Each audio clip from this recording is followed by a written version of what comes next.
Sonic Fiber Internet, Bay Area local, and the official internet provider of the Oakland Ballers. Fast speeds, worry-free Wi-Fi, helpful support. Built different, built for this community. Check them out at sonic.com/ballers.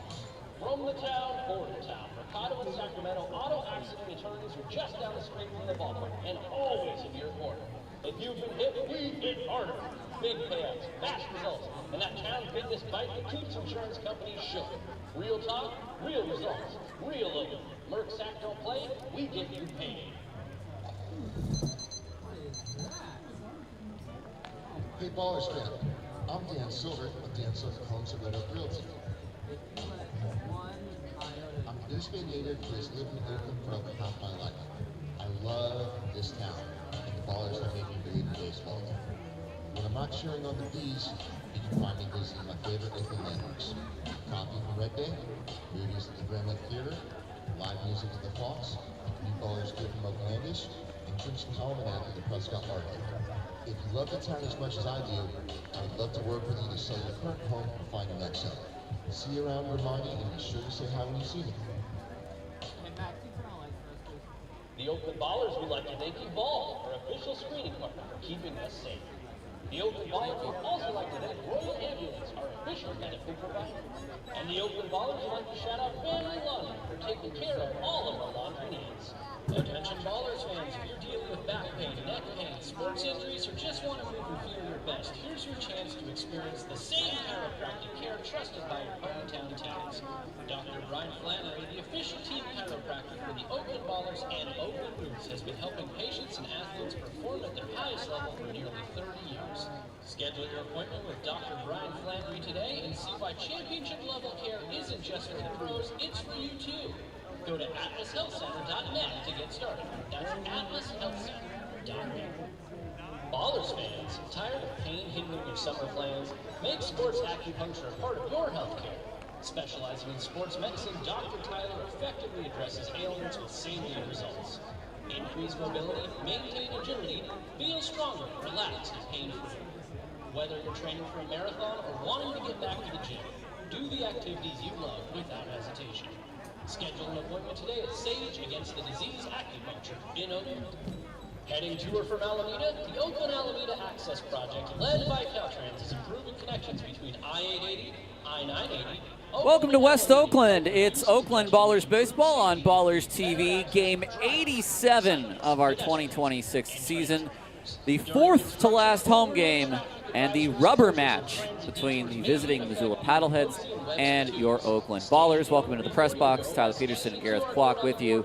It's a rubber match for the series. It's also a rubber match for the year and a potential playoff tiebreaker. It's not going to matter as much for Oakland, who are 6 games out with 10 to play, but for Missoula, they still have a lot to play for, and it's been a good series. Ballers, a one-run loser on Tuesday, then they blew out Missoula. We were supposed to have a hot day today, but some very early overcast skies today, which might also ruin our view of the lunar eclipse tonight. We may see a low-scoring ball game.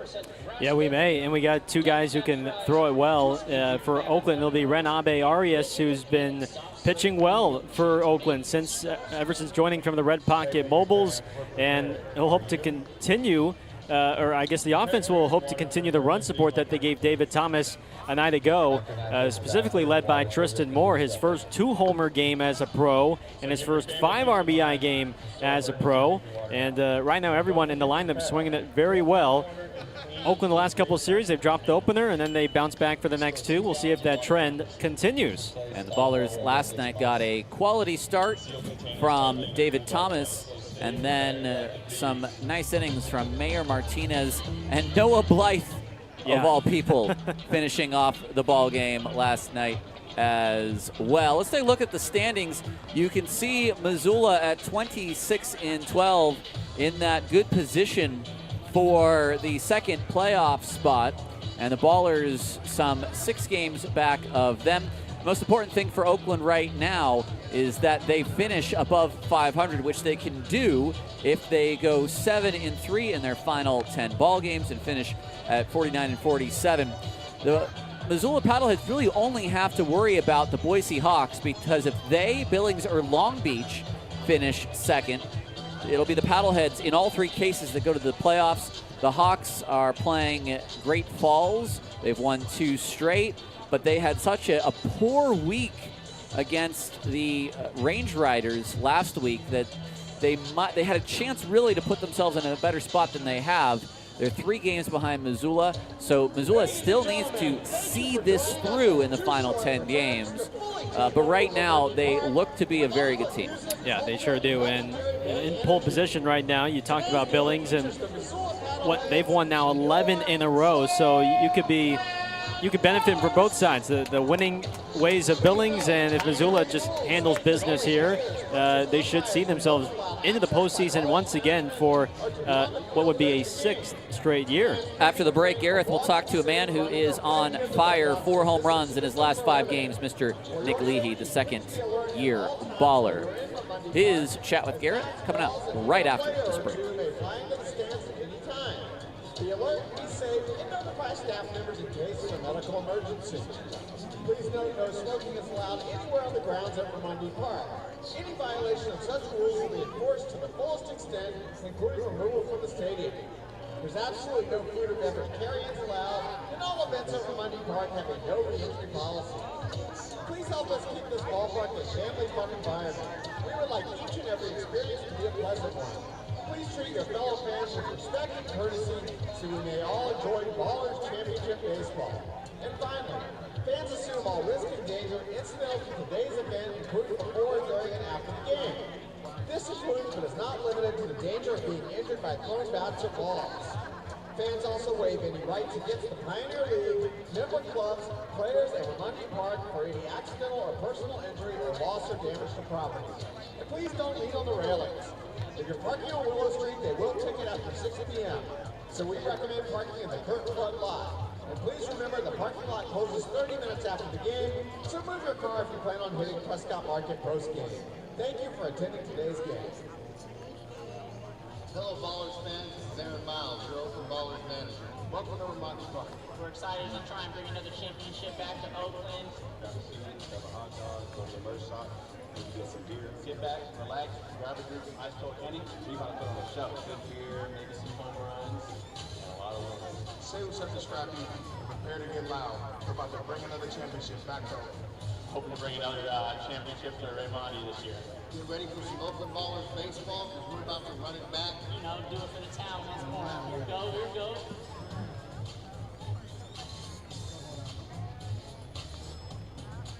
Ladies and gentlemen, welcome to historic Raimondi Park right here in West Oakland. Tonight is Too Short takeover night, but Too Short's not the only dignitary in the house tonight. We got Richie Rich over there. Welcome back to the Ballers pregame show. Gareth Walk alongside the starting DH for your Ballers. It's Nick Leahy who joins us now. Nick, another home run for you yesterday. That's now 4 straight for you with a homer. How do you explain the recent power surge for you? Yeah, I don't know. It's just getting your pitch, finding the barrel. It's been working out lately, so hopefully we can work some more hits in there with it as well and keep going. What have been the recent adjustments for you at the plate, and what's worked for you? Yeah, I mean, I feel like just having some confidence going up in the plate, having some confidence in the box, on the on-deck circle, being free and loose out there, and yeah, some technical adjustments as well. But yeah, a lot of it's confidence in the box. Yeah, you and Brendan O'Sullivan have been working together. It looked like opening the stance a little bit against righties.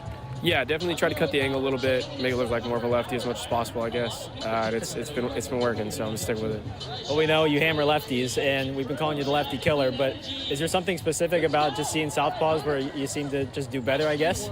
Yeah, I don't know. I mean, I feel like I've loved hitting lefties my whole life, and then coming here, it's been even more, I guess. I don't know. Maybe it's the angle coming from that side of the plate. I love hitting lefties, and hopefully they keep throwing them at me. So.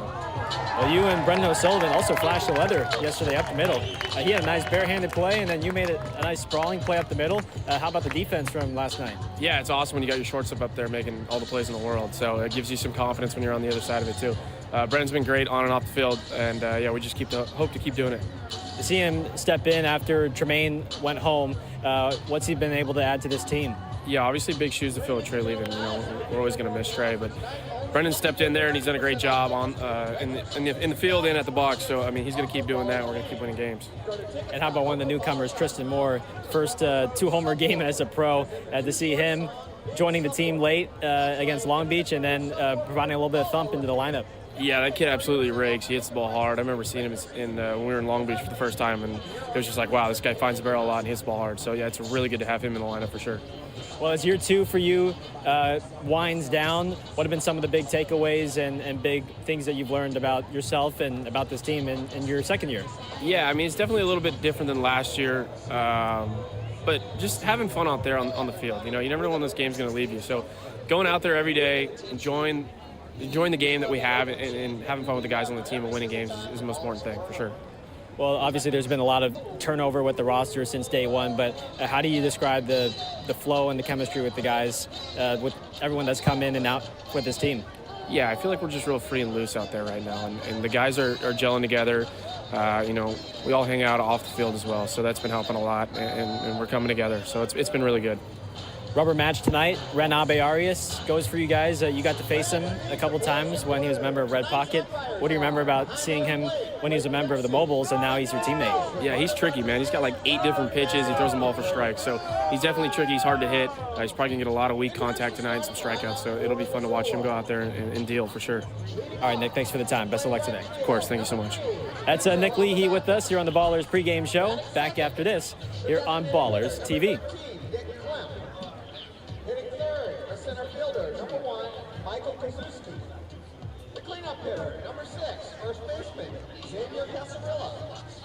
Hitting fifth, the third baseman, number 18, Bryce Sermonelli. Batting sixth, the left fielder, number 14, Derek Andiarena. Batting seventh, it's the beer batter. Catcher, number 39, Sergio Gutierrez. If Sergio strikes out, $5 Fieldwork beer for the rest of that inning. We want beer. Batting eighth, the shortstop, number 7, Elliot Good. And batting ninth, the second baseman, number 8, William Bermudez. On the mound, number 29, Jacob DeFora.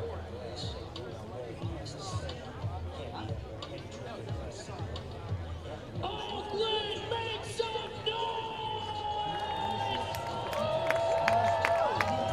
This is historic for Mountain Park. This is West Oakland. And they tried to take baseball away from us in the town. And we had 2 best friends rise up and say, no, we're never going to let that happen. They created the Oakland Ballers. You bought in and invested in the team. We are all owners in this mission here to preserve the love of baseball for the town. And they can never, ever, and Chucky, ever take a baller out the bay. It's all over. Oakland are Pioneer League champions in 2025.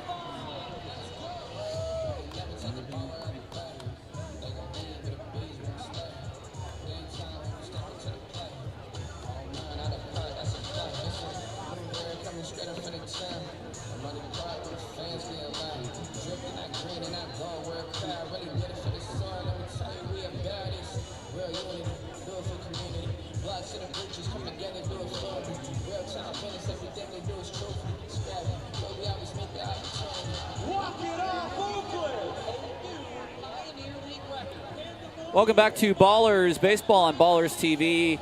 Moments away from first pitch of this rubber matchup between Missoula and Oakland. Easton Barnes and Aaron Miles exchanging lineup cards at the plate. Let's read off Oakland's lineup card. Here's public address announcer Mark Kahn. It's now time to announce the starting lineup as announced by manager Aaron Miles for your Oakland Ballers. Taking the field with the Ballers will be the East Bay Legends. Leading off and playing center field, number 9, Isai Santos. Batting second, the designated hitter, number 23, Nick Leahy. Hitting third and playing third, number 16, Jeter Ibarra. The cleanup hitter, right fielder, number 27, Noah Blight. Batting fifth and playing left field, number 10, Tristan Moore. Batting sixth and playing shortstop, number 8, Brendan O'Sullivan.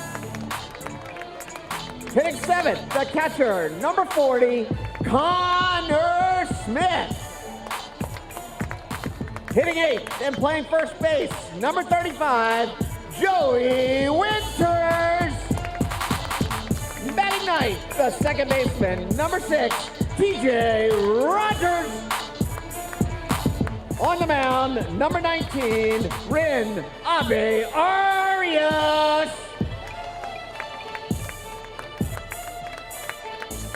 Before we start today's game, we acknowledge that the land where the Oakland Ballers work, play, and train sits on the unceded ancestral homeland of the Ohlone in the territory of Huichin, encompassing regions throughout the greater East Bay area.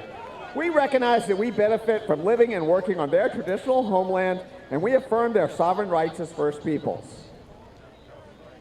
Ladies and gentlemen, please rise if able and remove your caps. Presenting the American flag is military veteran Nick DeVries. Performing the national anthem is Olympia Pereira.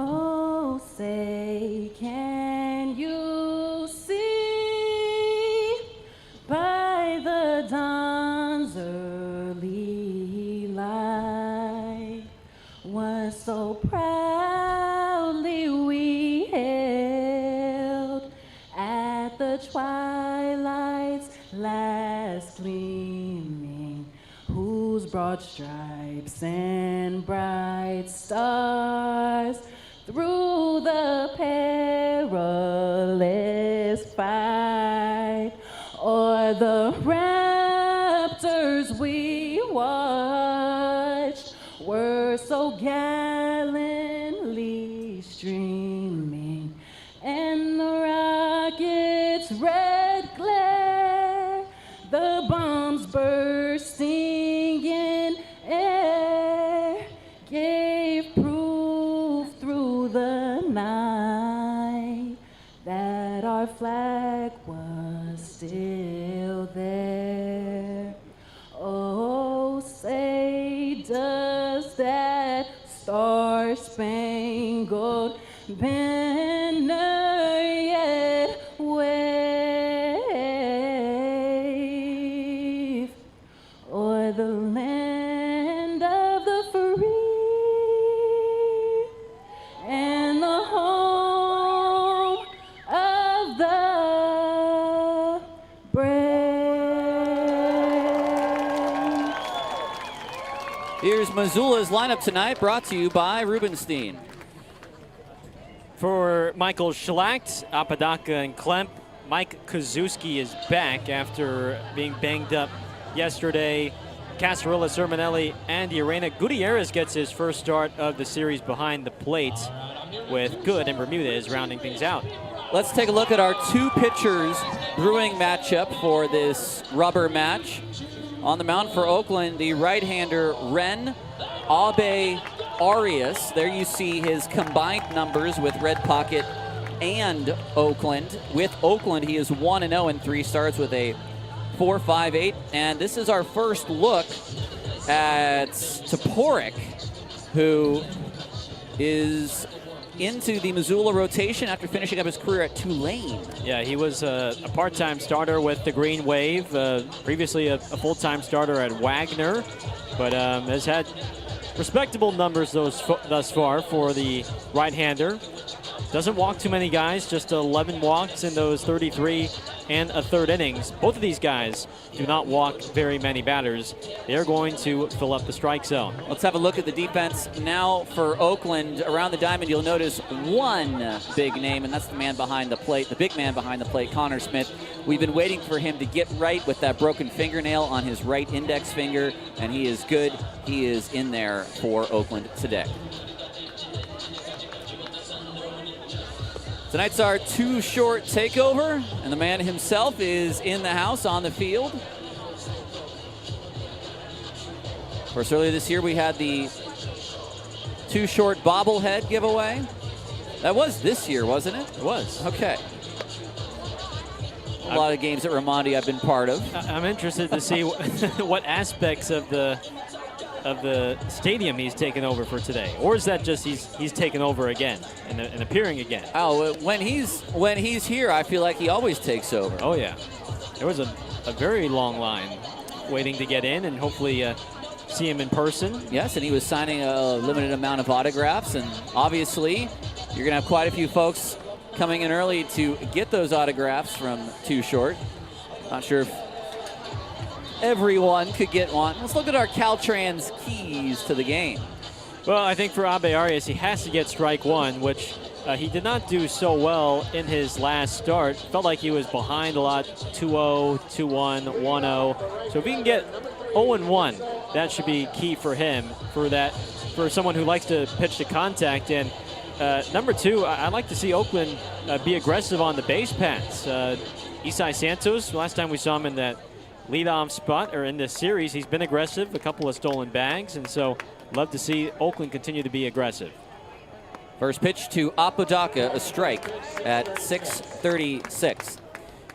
Calling balls and strikes, the young umpire, Blake Dempsey, Ricardo Rodriguez at first, and Tony Prater at third.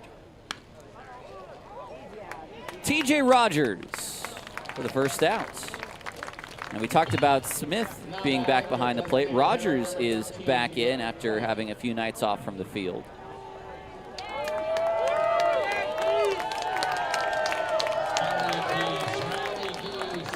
Another Geese flyover. The Rally Geese are back. Only a little bit late.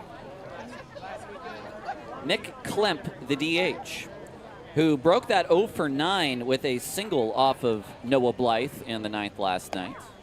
So 1 for 10 in this series. Hitting .332.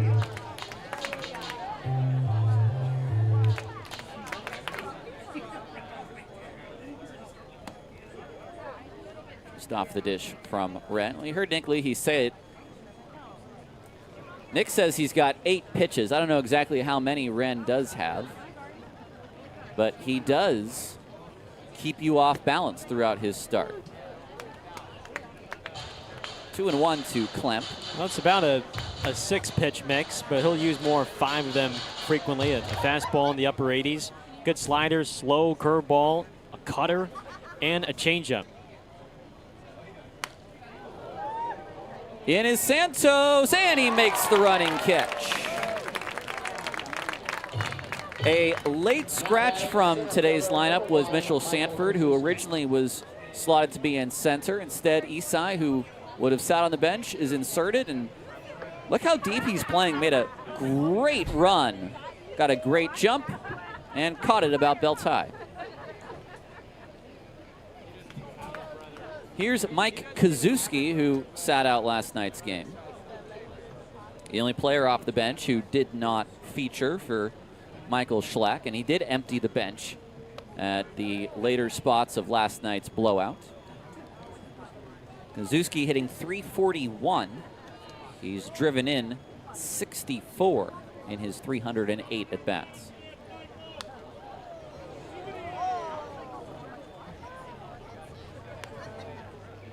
It was a 1-2-3 first for Christian Diaz. It was a 1-2-3 first for David Thomas. Can Ren do the same and match his rotation mates? The answer is no. See Rogers try to size it up, but it's not a ball he was going to get to.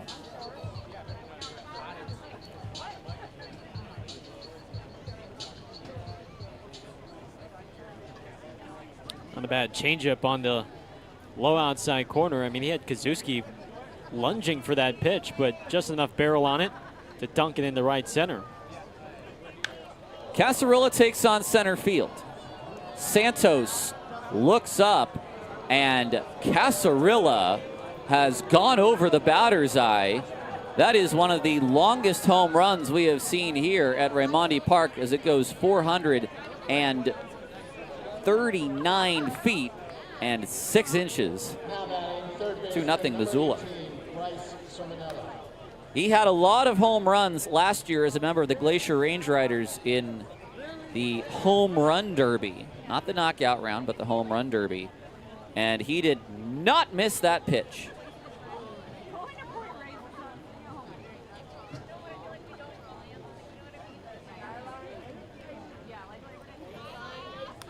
First pitch to Sermonelli is fouled back to the screen.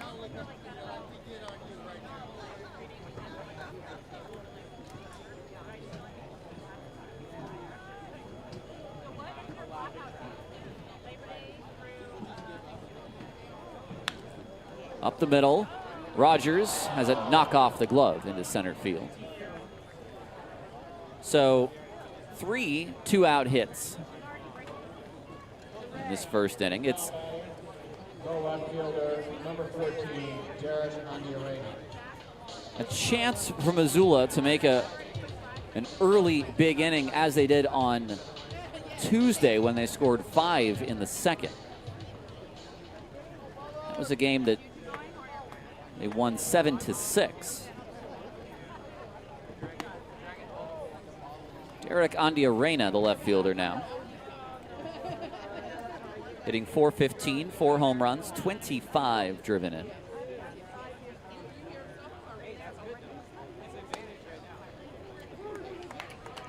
1-1 the count.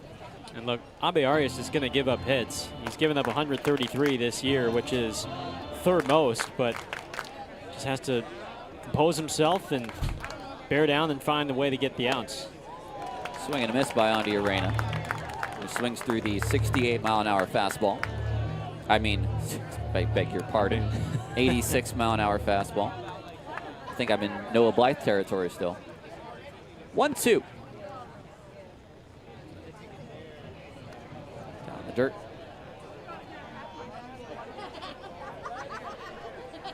We'll keep an eye on Connor Smith as well. Sermonelli is not a stolen base risk, but we do want to see that first throw when a runner is in motion. The 2-2 is fouled back. It's a nice fastball right on the outside corner.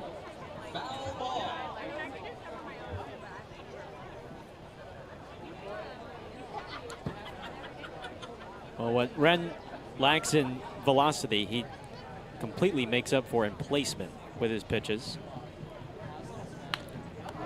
Back to Ren. The inning is over. 2 runs for Missoula on the 2-run home run by Casarilla. And we go to the bottom of the first, 2-0 Oakland, 2-0 Missoula.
Live mixing here at the stadium by DJ Blackwoman, a favorite of ours. Now, the Oakland lineup brought to you by Rubenstein.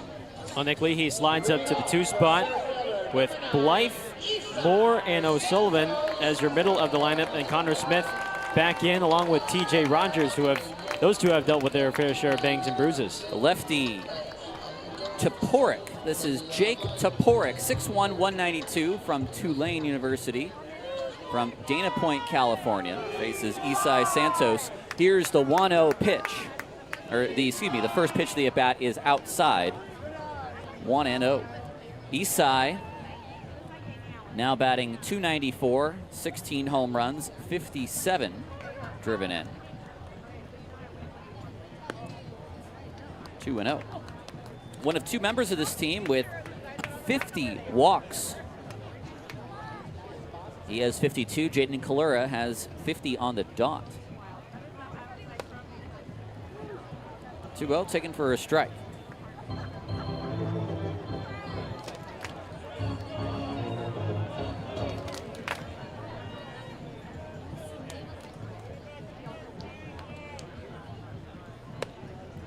An interesting step back by Toporek. 2-1 this year, a 7.56 ERA. He struck out 22, but only walked 11 in 33 innings. And Isai takes ball 4. Was that a cap adjustment by Toporek, or was he trying to challenge? Pitchers have to be careful. Oh, yeah. Isai leads off the game with a walk, as he did yesterday. Now, the catcher today is Gutierrez, who we've seen twice in this series, but this is his first start.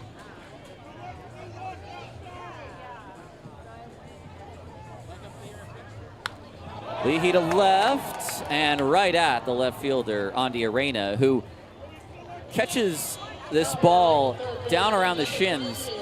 This one he caught. He let one drop yesterday about the same spot.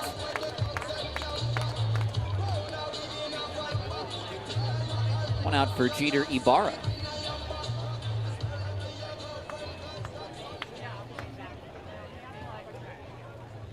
Ibarra leading the home run chase by just 1. 32 for Justin Trimble on the year. 33 home runs, 99 RBIs. So the next RBI he gets is number 100.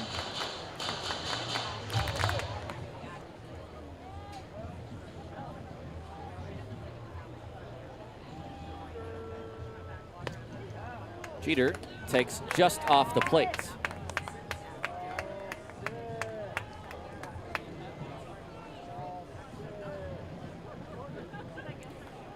If you're just joining us, 2-0 on the Casarilla home run. Could be 2. And it is. That ends the inning. Toporek gets the double play, and we go to the second, 2-0 Missoula. Hey, Ballers fan, it's the Park Lady. Today, proudly carry Oakland Ballers fans to Raimondi Park. Avoid parking and other traffic hassles by taking part in the game. It's a great way to get out and about to enjoy all the Bay Area has to offer, like rooting for your bees. Visit BART.gov/Barnable for other fun Barnable adventures, and download the official BART app to plan your trip. Down to you, Casey. Thank you, Mark. It's time for the first edition of Green versus Gold. If you have a green wristband, make some noise. If you have a gold wristband, make some noise. All right, this is the car transportation race. Representing Team Gold is Shannon. Representing Team Green is Matt. Blue never wins, so I'll pick blue just to be nice. And let's see what happens on the screen.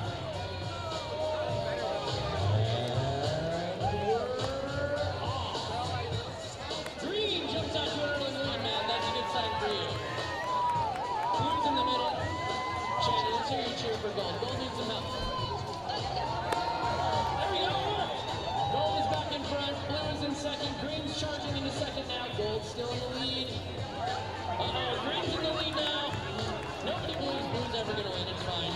All right, Gold's charging, Shannon. Down the stretch they come. Gold is your winner.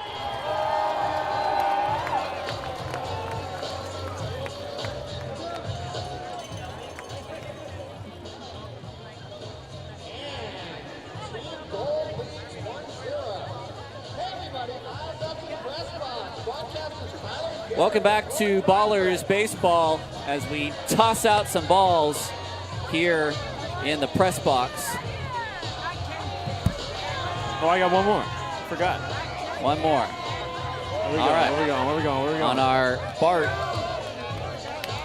Bart card toss. It's supposed to be the Bart card toss. Tonight it's baseballs. Gutierrez, then Good, and Bermudez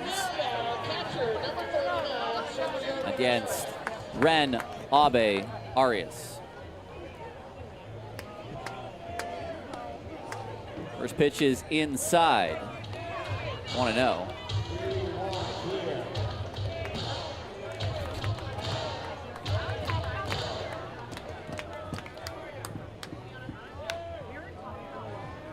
It's weakly hit, but off the foot of Gutierrez.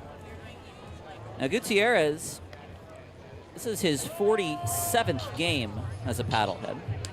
287, 6 home runs, and 37 driven in. They've got 3 guys who are pretty potent offensive catchers. Klemp, who did a lot of catching in this league for a couple teams. Vargas and Gutierrez. Gutierrez from Burlington, Kentucky. Last played with the Lexington Legends. 25 years old. Former Diamondbacks farmhand.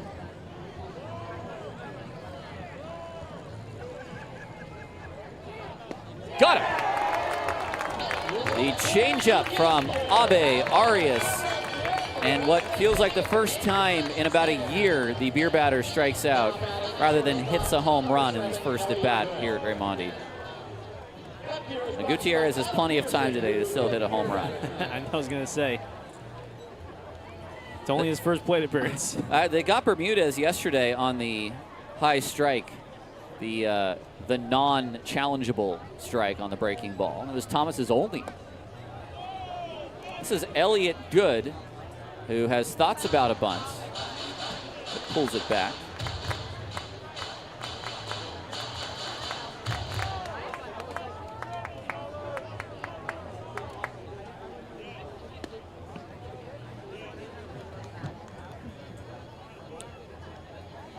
Good hitting .253, 2 home runs, 20 driven in.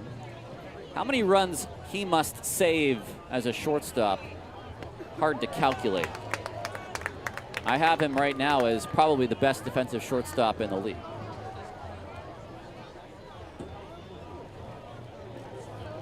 He had a massive year with Ogden offensively. Hasn't quite bounced back numbers-wise.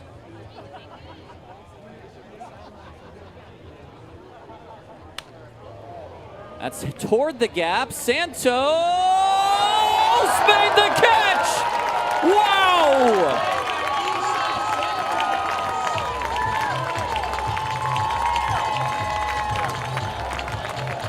Look, I know it's the second inning, but that has to be our Ava Energy electrifying play. You talk about electrifying the crowd early. I mean, that thing is about to land on the grass, Tyler. And Isai, all-out Superman dive. That is a heck of a play. That's one of the best plays I've ever seen made at Raimondi. For a while, it was Braylon Skinner in left center field in 2024. That's up there. Oh, come on, Timo. Single for Bermudez. I hope Isai said something. Let's see your dive. Nah, it's the right play. Wasn't getting to that. That's an incredible play from Isai. Oh, my goodness. I mean, it's one thing to lay out like that, but, I mean, the glove and the grass, right? Or I guess the ball is literally about to hit the grass when he has his glove out there. He's going into a dive, and he's still not to the spot. No, it's not like you're getting down to make the catch. Right. You're diving to even give yourself a chance. Toward left center. Santos on the warning track to end. the inning. A web gem of the highest order. Dazzling play by Santos in center, and we go to the bottom of the second, 2-0 Paddleheads.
Heffernan Insurance Brokers has been helping people make smart decisions since day one, offering business insurance, personal home and auto, employee benefits, and retirement and wealth management. Make a smart decision for your business or family today by visiting Heffernan Insurance Brokers online at hefins.com. Noah Blythe fouls one out of play. Tyler Peterson and Gareth Kwok with you in these final 4 home games of our 2026 season. Blythe at .331, 16 home runs, 62 RBI.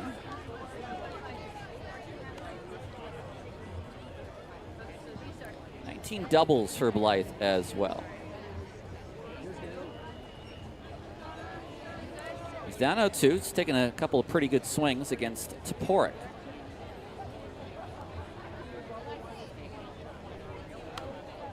Stays alive there. Well, Toporek is going to come at you with a fastball right around the mid-80s or so. Changeup, slider, curveball combo. Mostly that changeup and slider will be involved the most.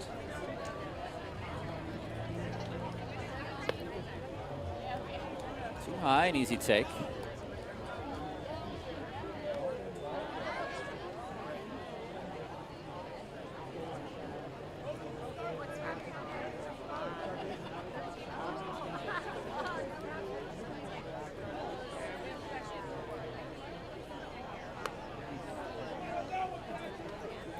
A walk to Santos in the first. A fly out from Leahy, and then Ibarra hit into a double play. 4 hits already for Missoula. Blythe fights this off and chased a pitch that was very much like the first ball he took.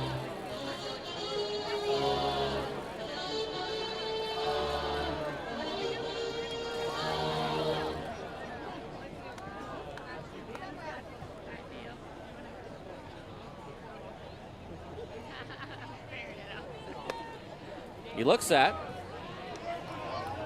ball 3, and no one is willing to challenge. Gutierrez has wanted to throw it around the horn twice.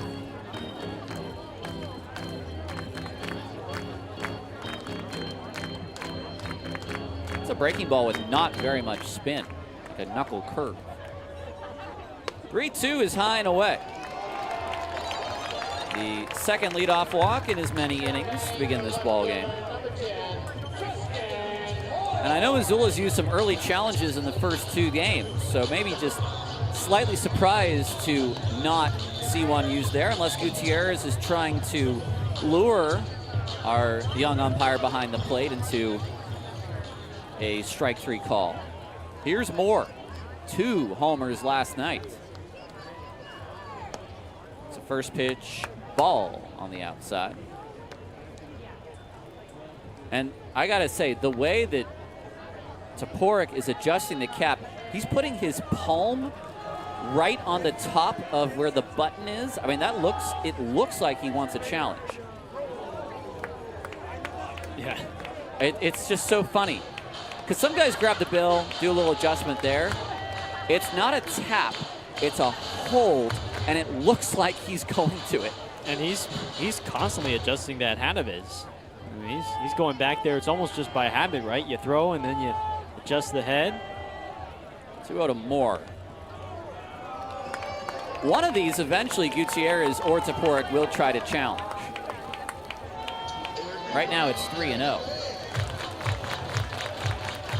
Moore with 7 homers, batting .359.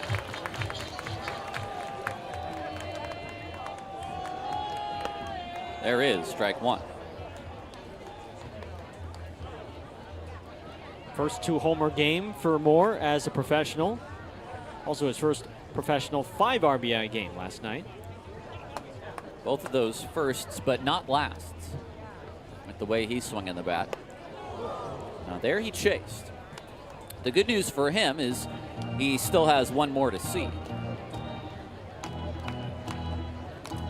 What do you think about sending Noah first move here? 2-2, 2 for 2 in stolen bases this year. I'd hold him. Not going. Toward left center, shallow, and it's the center fielder, Kazuski, that runs it down. Good job there from Toporek to get in on the lefty Moore. And that'll bring up Brendan O'Sullivan.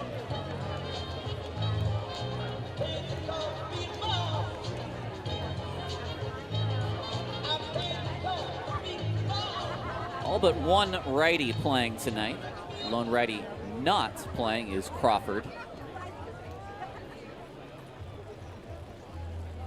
And I don't think I've ever seen a team, if they've had 3 catchers, start all 3 catchers.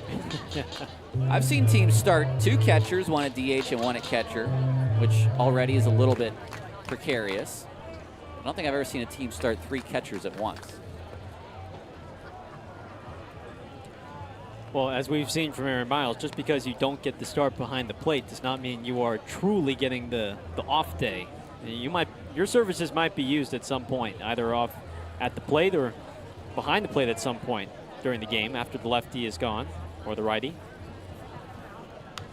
Out of play. Let me ask you this, because obviously you can kind of play guys where you want. You can bring 5 into the infield if you need to in a close situation. Could you play a second man behind the plate? Could you have a defender behind the plate with the catcher? Not that it has any value. I just want to know, is there a rule that prevents that? I mean, look, if you want to have extra reinforcements, maybe a deep backstop, provide that second layer of defense. Long Beach has a pretty big backstop. 1-2. Ooh, that looked a little late for 2 seconds, but they're going to challenge. That's going to be confirmed a strike. Being challenged. It's overturned to a strike. Overturned to a strike. Missoula has 2 challenges remaining. Well, I think Gutierrez wanted a challenge. He had challenged, I think, within the allotted 2 seconds, but Blake Dempsey did not see that challenge. He kind of tapped more of the face and not really like the head. So that's why Dempsey didn't see it initially. To be quite honest, too, what has Missoula tried to challenge and what haven't they tried to challenge with the amount of head touching today? Well, that one's obvious. That one's obvious, and that one's going to be confirmed a ball. So after review no of the question challenge, there. the call is a confirmed ball. Missoula has 1 challenge remaining. All right, so no question about the head tapping there. Yeah, that one was clear. So 1 for 1 in this inning. 1 for 2 now. 1 for 2 in this inning. 1 and 1. One in. So they have one challenge left.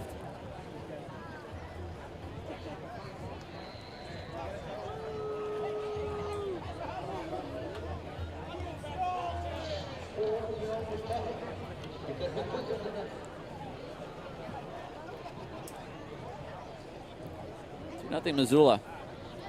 Smith with a half swing. Does not go, says Ricardo. Connor took an at-bat last night. Or, I beg your pardon, that was 2 nights ago at this point. Boy, they're all coming together. This is a 9-game homestand to finish. This is game 6 of that 9-game homestand.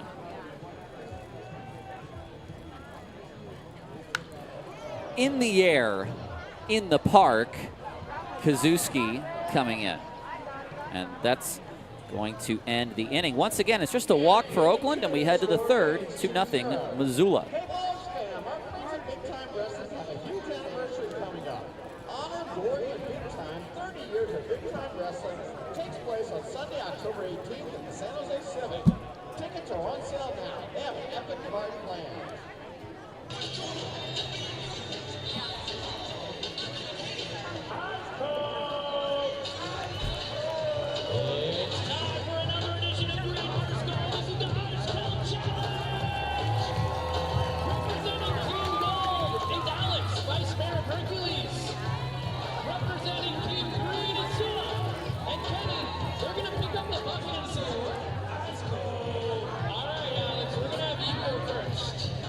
Let's see what you got.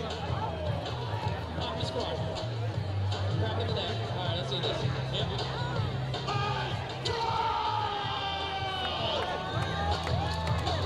Shot the demerit. No, that's a demerit. All right, Julie, let's see what you got for Team Green. Team Green, make some noise!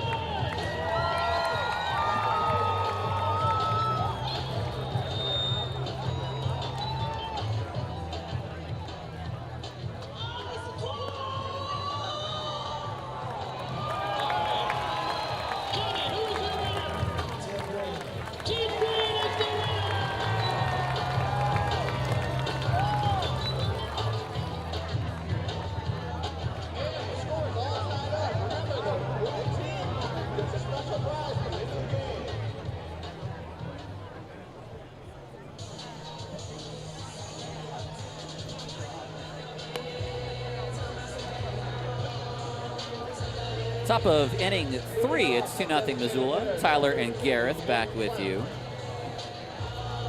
Hello to those watching on Ballers TV on HTN and those who are picking up the audio of our broadcast on YouTube. It'll be Klemp, Kazuski, and Casarilla face Ren, Abe, Arias here in the third. Into the center field gap. It's Santos again to make the catch, and a broken bat for Nick Klemp. 1 out in the third. Now batting the center fielder, number 1, Michael Kazuski. Kazuski had a 2-out single in the first inning off of the glove of TJ Rogers, and later came around to score on the Casarilla 2-run home run.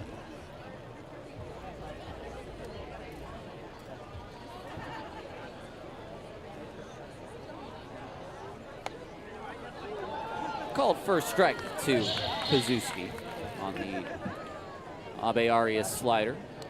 The thing with Ren is that all 5 pitches he throws pretty darn equally. And as a hitter, you have to respect each and every one. You can't really guess too much one way or the other because he really does throw all 5 at any time. That's a big breaking ball in for strike 2.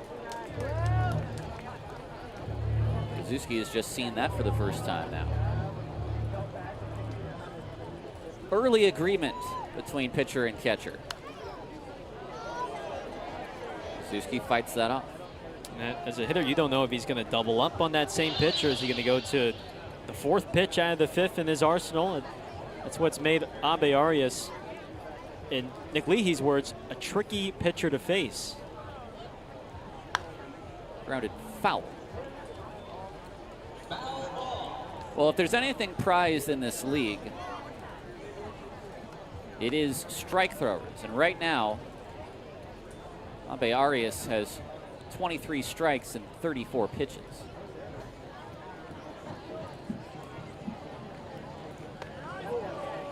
2-2.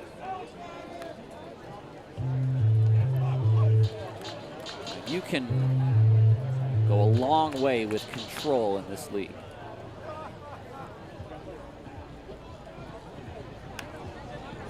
Zuski down the line and foul. Because not only are you able to throw it where you want, doesn't necessarily mean you're going to throw a strike. If you want to throw a pitch for a ball, you're going to want to do that to try to strike a guy out too. And guys like Milliken and Tanner, who could work hitters in, could hit that back foot with a breaking ball. Their strikeout numbers were really good last year. 2 outs.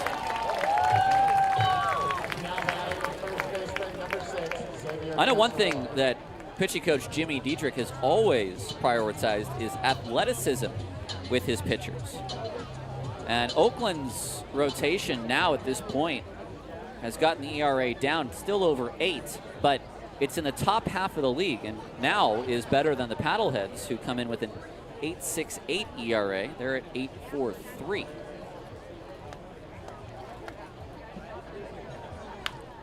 Ground ball to O'Sullivan. And it's a quick inning for Abe Arias. 1-2-3, and we head to the bottom of the third. 2-0 Missoula on Ballers TV.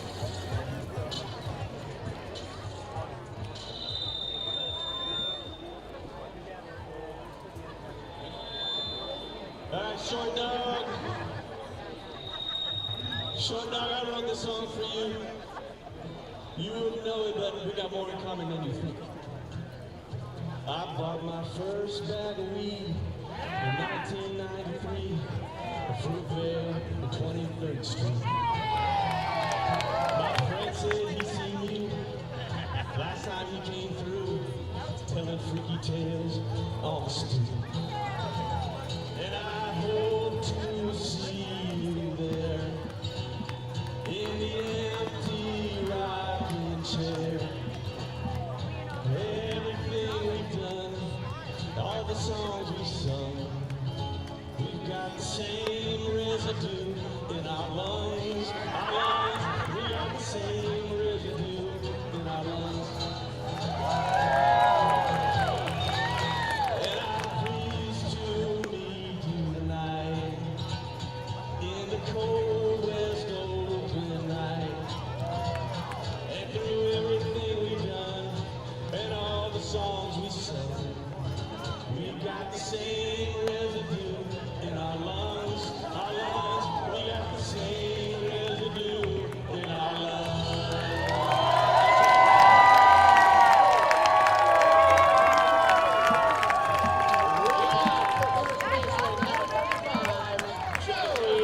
Joey Winters to lead off this bottom of the third for Oakland, still looking for their first hit. The recipient of 2 walks off of Jake Toporek. Rogers to follow, and then the top of the lineup in Isai Santos.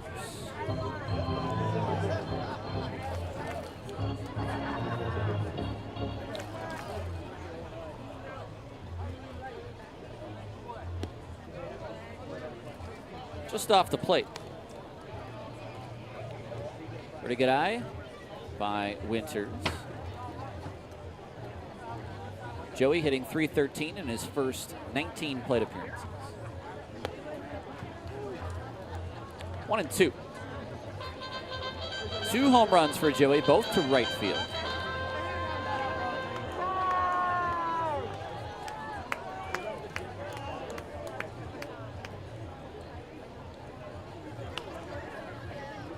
Works him inside, and Winters does oblige, but good back control, so he's able to foul it off.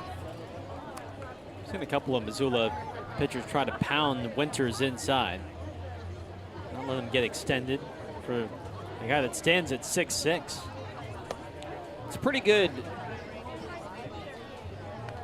tactic, especially here at Raimondi, where you're afraid of big lefty power bats going the other way. They've seen the footage of the 2 home runs, too.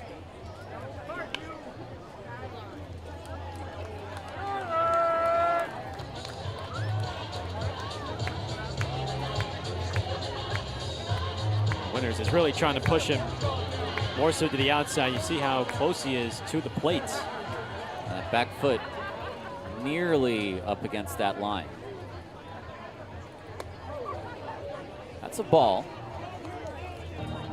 Not that it's not more than 2 balls inside, but with where he's standing, could be a hit by pitch rather easily.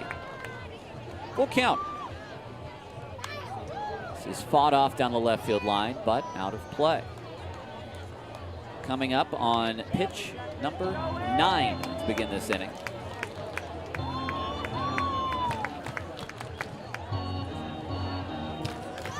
Missoula trying to fight off other members in this playoff race. As Winters goes to left field for a base hit. That is going to go to the wall. A great turn, and Winters makes a very smart decision and goes back to first. That is a great turn by Andy Arena in left field to play that off the wall in the same motion and throw it back in. It saves 90 feet. It's Oakland's first hit. But we'll update you on the scores around the league.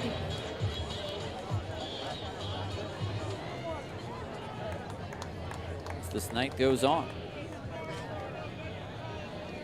TJ Rogers grounds that foul. Tonight's second baseman hitting .307. 4 home runs, 16 RBI.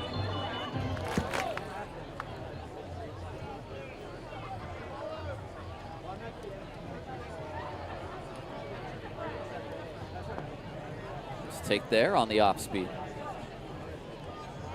Rogers 75 at bats, 23 hits.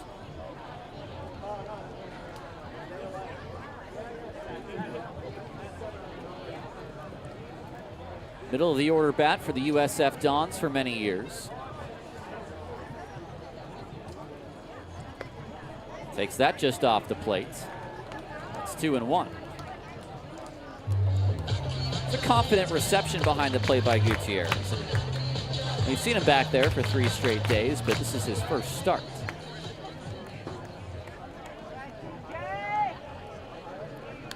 Foul back by Rogers. Nice swing there. Got a fastball that he could do something with, and just a bit late. That was in a good spot, middle away, for him to potentially send to right center.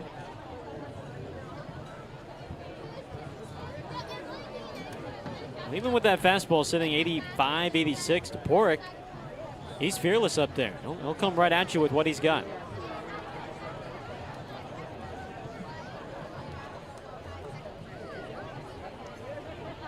Rogers takes high, able to hold up the swing. That's a great late decision, and the count will go full. He has struck out 20 times. I don't expect to see Winters running. And that is floated into the first baseman's glove. That's a double play. How about that? And really nothing Joey Winters can do there. He wasn't off the base all that much. Past his initial secondary. And it's a very quick 2-out play for Missoula. As a base runner, this is the one ball you are not expecting to be hit. Right there to the first baseman. And Winters has really, I mean, no choice, but that's just unfortunate.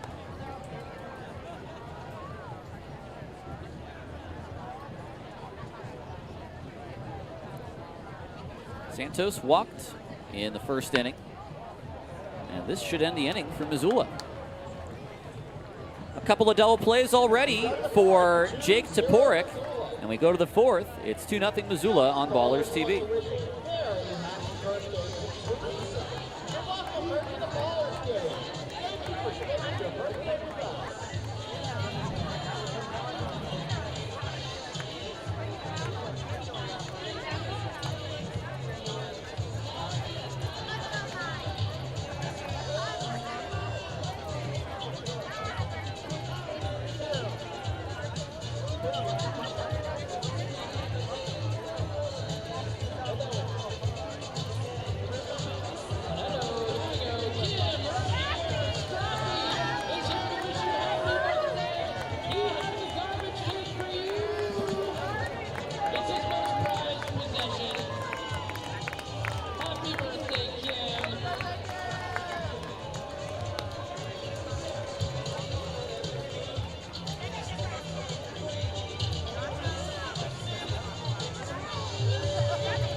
Welcome back to Romani Park. It's a Thursday night rubber match between your Ballers and the Paddleheads. Gareth Kwok, Tyler Peterson. And as we begin the fourth, Bryce Sermonelli leads off against Ren Abe Arias. 38 pitches and 28 have found the strike zone for the Japanese righty. 1 ball, no strikes. Sermonelli, Andy Arena, and Gutierrez, 5, 6, and 7 do up for the Paddleheads. High fly ball to left. Tristan Moore is there. 1 away. Next up, the left fielder, number 14, Derek Andy Arena. Abe Arias started the year as a member of the Red Pocket Mobiles. He was with the team all the way through about early August. Ballers kept an eye on him throughout the past couple of outings and throughout the season with Red Pocket.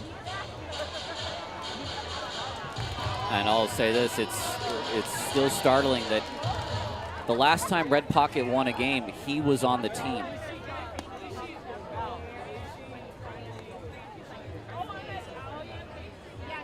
Red Pocket in Idaho Falls, trying to snap their... In Glacier. Excuse me, in Glacier. It's not going well. 33 consecutive losses for Red Pocket.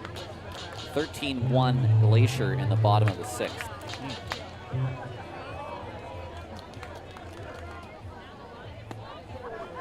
There's a strike, 3-1 on Andy Arena.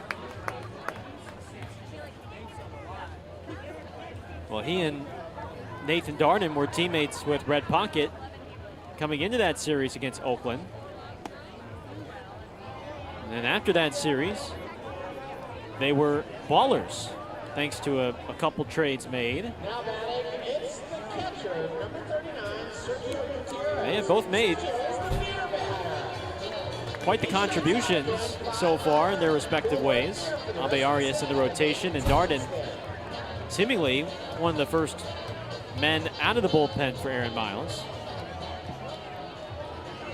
A couple of players that Oakland would like to have back next year. This is Gutierrez at the plate. Well, there's a good chunk of this roster that is eligible for next season. And the funny part always about these off seasons is you're talking to 23, 24, 25-year-olds. Some guys are just ready to retire too. That happens every year. Christian Almanza was ready to retire. Yeah. Otherwise, he'd be playing for this team right now.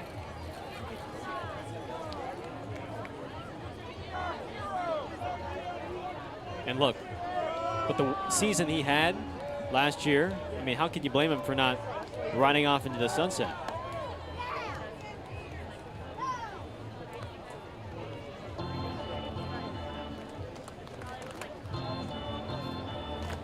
Connor Sullivan, a couple of years with the Ballers. Between coaching and firefighting, he's got his hands full. Robert, still a everyday listener of Ballers baseball.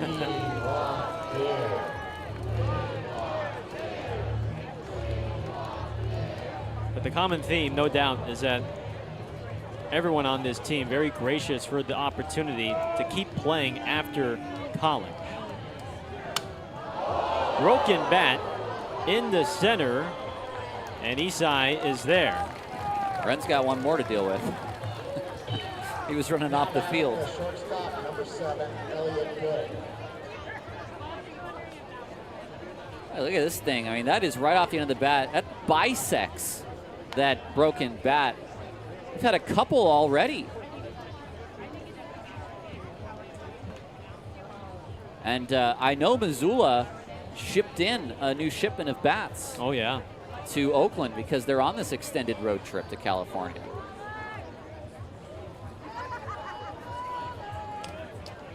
Here is Good. We have to make sure that shipment is timed perfectly. And there's no delays. Runner goes. Swing and a miss.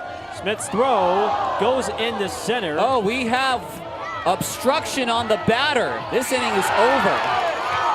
Well, either way, they get the out at third base. Now Blake Dempsey has called out Good.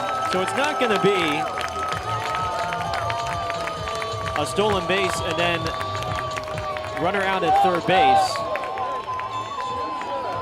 In the midst of this, Rogers nearly took a cleat to the face, but it's Good who is out on the batter's interference. And we head to the bottom of the fourth. That should be a 2 unassisted, I believe, Booney. All right, we'll get that after this break. We'll get it situated. 2-0 Missoula after this here on Ballers TV.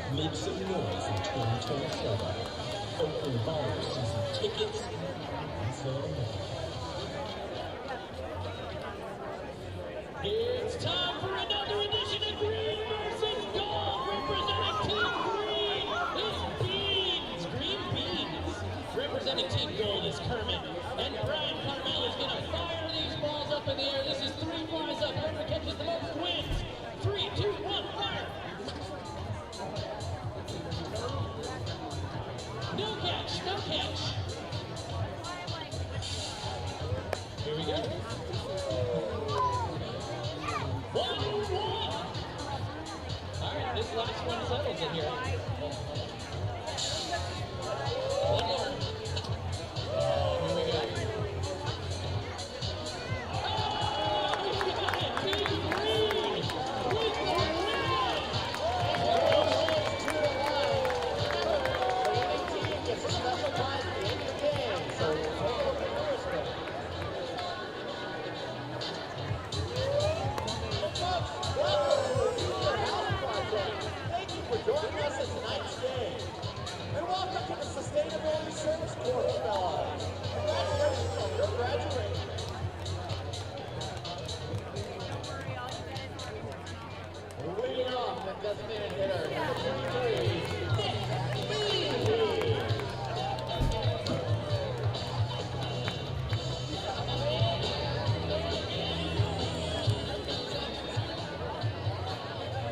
Bottom 4, Leahy, Ibarra, and Blythe to face Toporek. And Leahy swings at the first pitch and sends it to right for Apodaca. 1 pitch, 1 out for the lefty Toporek.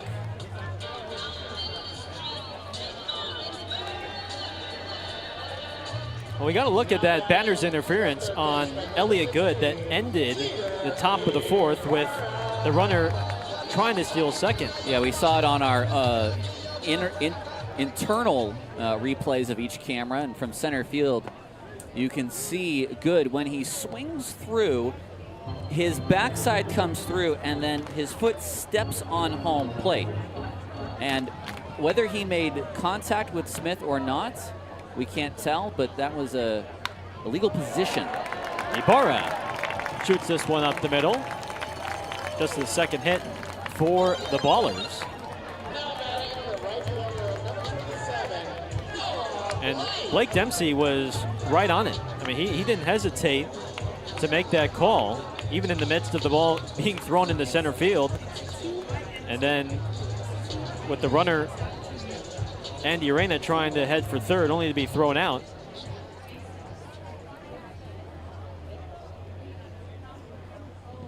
A tying run at the plate. Here's Blythe, who swings and misses at the first pitch.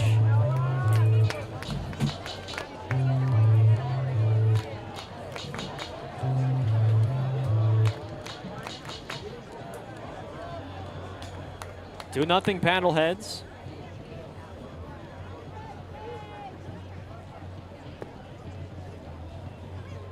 1 ball, 1 strike.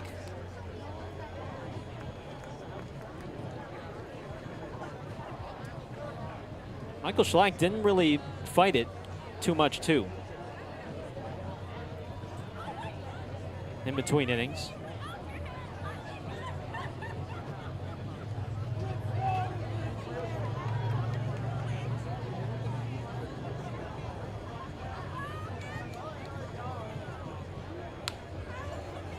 That is just foul down the third base line.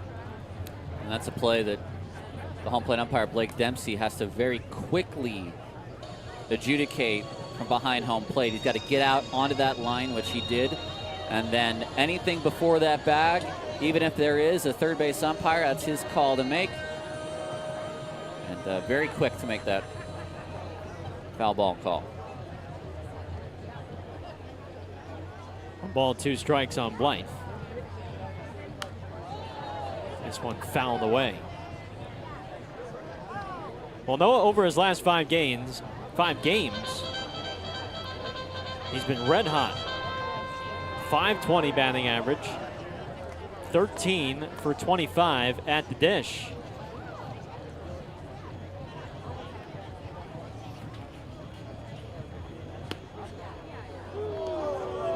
Here he takes strike 3.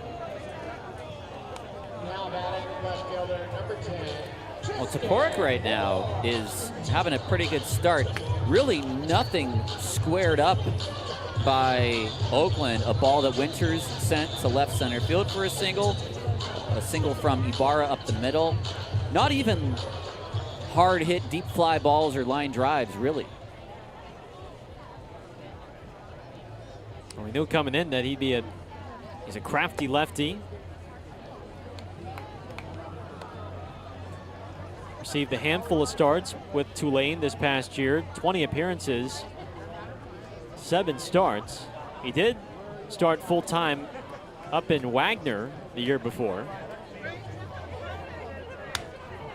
And here he breaks Moore's bat, and he's through 4 scoreless. Strands the 1-out single at first base, and we go to the 5th. Paddleheads ahead by 2.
Fifth inning here from West Oakland. Jacob Toporek. 4 scoreless innings for the Missoula starting lefty. And he's hoping his offense provides him a little bit more run support, beginning with Bermudez. A 9-1-2 bats for the Paddleheads. Bermudez, Apodaca, and Klemp against Abe Arias. Time now for our Columbia Bank. Take it to the bank.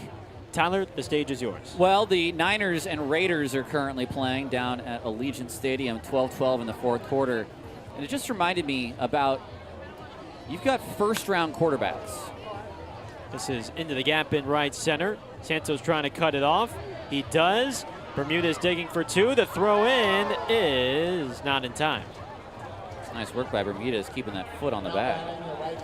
But you have first-round quarterbacks, and for many years, the zeitgeist of the last 15 years has been the big first-round pick, bring him in, start from day one as a 22, 23-year-old, 21-year-old, whatever. I like the idea of sitting quarterbacks, first-round picks, behind veteran starters, and that's what the Raiders are going to do this year with Fernando Mendoza. At least that's the plan going into the season. The most recent example of that has been Jordan Love. Line sharply to right. Blythe is there. And Bermudez will head on the third. Jordan Love sat behind Aaron Rodgers. Think about one really good quarterback sitting behind a legendary one. And the only other one I can think of right now is the fact that Ty Simpson is sitting behind Stafford in LA, although that's a little bit more of a head scratcher. Right. And unless you're really sold on Ty Simpson. A guy like Mendoza, you're hoping, is someone that helps you go into the, maybe next year as the guy. And I think for Love, it was something like 3 seasons behind Rodgers. I mean, he was sitting behind him for a while, but I like getting young quarterbacks seasoned. They used to do that all the time. It's kind of fallen out of here for the win now. Got to have this guy right now. But I'll take it to the bank that I like what the Raiders are doing with Fernando Mendoza. And that's brought to you by Columbia Bank. Well, look, Aaron Rodgers had to sit, I want to say, at least 2, Thank you. 3 That's years. Exactly right. With behind Favre. I mean, if you told NFL fans that, hey, we got to sit this quarterback for 3 years so he can learn and mature and develop. I mean, they'd be thinking that you're crazy. We don't have the patience for that. Infield is in here for Oakland. And this is a strikeout situation for Abe Arias.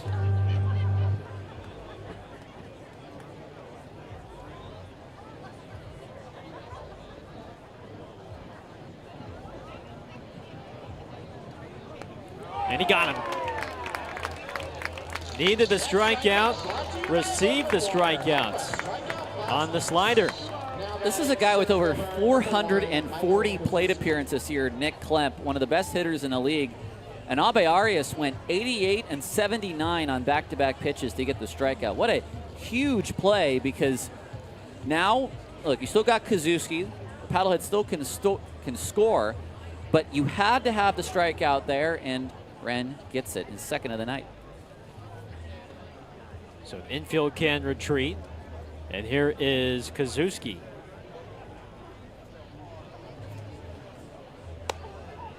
Just to put that into perspective, Klemp this season in 380 at-bats had only struck out 45 times.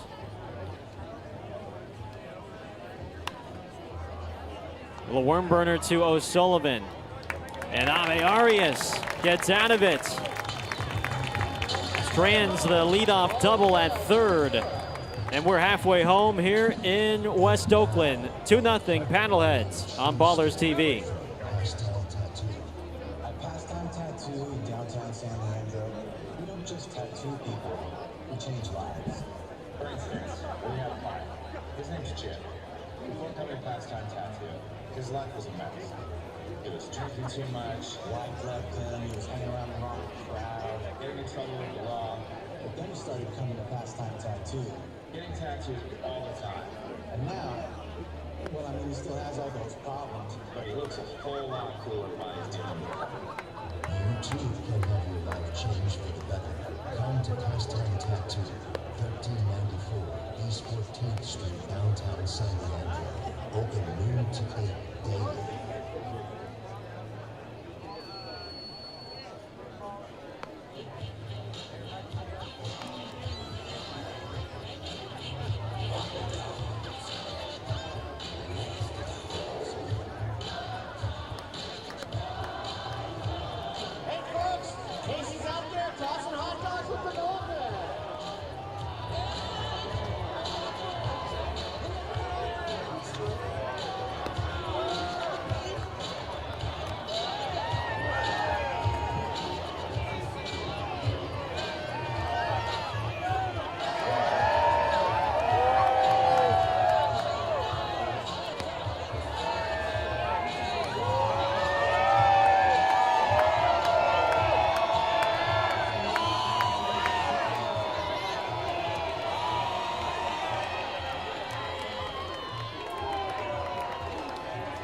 we have a developing baseball sky here in West Oakland. Yeah. Oh, big time.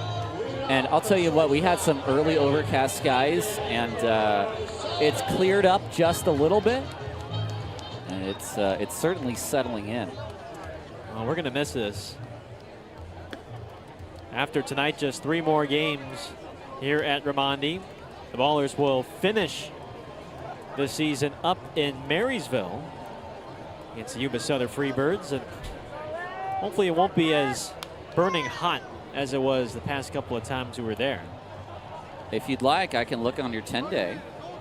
Yeah, why not?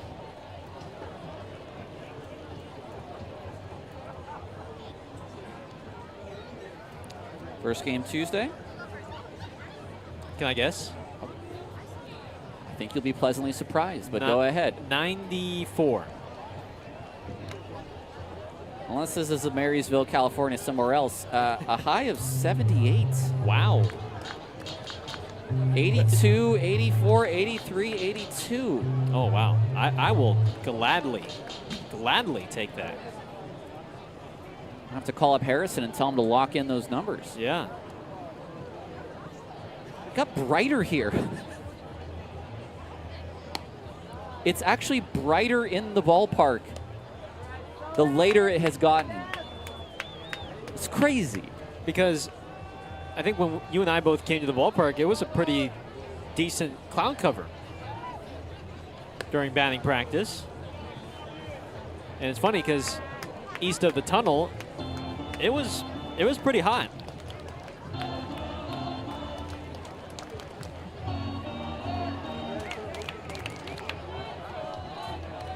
O'Sullivan fights off the 3-2. That's a great pitch from Toporek. That's 86 right at the top of the zone.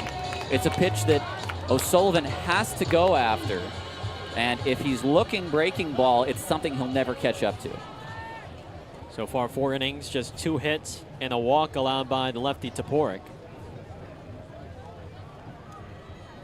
3-2. Sullivan stays alive. Now he has to protect, and there he chased outside. But Toporek's in the driver's seat right now. He's allowed just 2 base runners left on this whole game. He's had 2 double plays in the field. 2 hits, 2 walks, that's it. And he got him on a changeup outside. Strikeout number 3 for the rookie.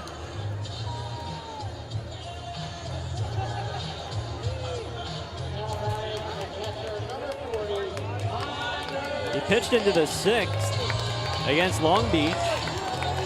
Held his own, 4 runs allowed, and 5 in the 3rd innings. We have our second Geese flyover tonight.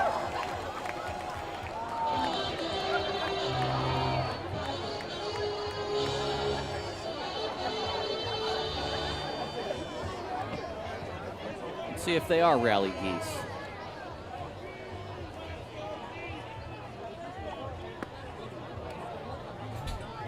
One and one on Smith.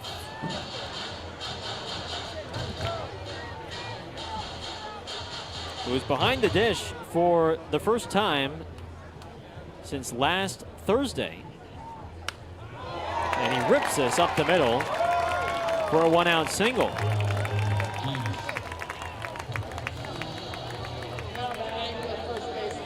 Finger looking okay. It's his right index finger. The fingernail was smashed on Thursday in Modesto when he was behind the plate. Swelling's gone down a little bit, bruising's gone down a bit. And now here's Winters. 0-1. Slightly over anxious there. Joey was pretty patient in that first at bat when he singled, but chases the breaking ball there. A deep single to left center in his first at bat. And this will sneak through for a hit. So back-to-back singles. And it brings up Rogers. And it's not terribly hard contact. Each of those in the 90s, which are solid hits, but it's nothing where you look at it now, and Oakland has 4 hits, but you can't say they're squaring Toporek up or anything like that. Here is Rogers. First time Oakland has had 2 men on base in the same inning. I don't know what it is. It's beautiful on the field. It's like one of those default Instagram filters where it kind of gets a little orange and pink. It's absolutely, this is about as beautiful as this park has ever looked.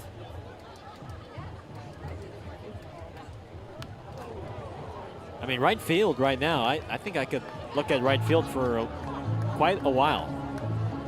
It's got some, there's like some blue and pink and orange all meshed together, almost like a painting. Maybe like a canvas painting.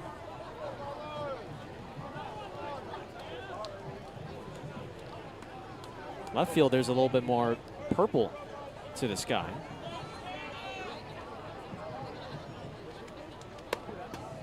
Rogers lays off 1-2.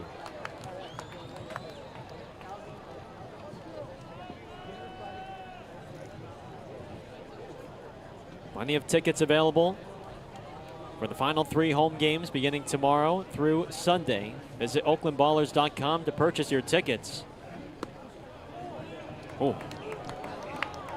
Did Gutierrez want to challenge that? Oh, looked like he tapped the helmet. Thought about it. I mean, both of them were fixing their...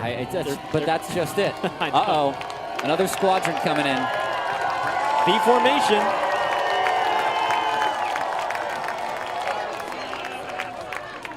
That is outside for ball 3. These are 2 very stone-cold takes from Rogers, to borrow a phrase from you. 2 flyovers this inning from Geese, trying to will Oakland to their first run of the night. Payoff pitch. Base hit. Smith is going to be held at third. Bases are loaded for Isai Santos. And TJ did just enough. He fought in that at bat, was able to get something out in front of the bat head. He's got to turn the hands in pretty quickly to get that past the shortstop, who already was playing back, but might have just been shading slightly to get into a spot for a double play. And Easton Barnes is going to come out and have a word. First mound visit tonight for the Paddleheads. And for Oakland, look, yesterday, a reason why they scored 17 runs was that they hit well with runners in scoring position. 7 for 16 in RBI opportunities. And this is really the first real chance in this game.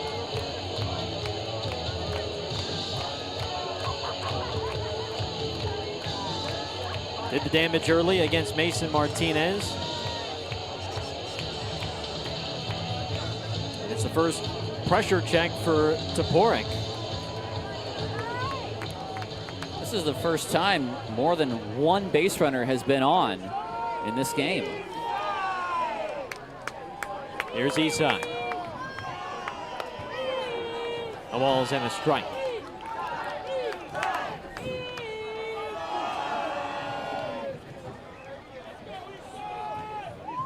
Toporek has already received 2 double plays in this game. Well, he might just be going for the strikeout now.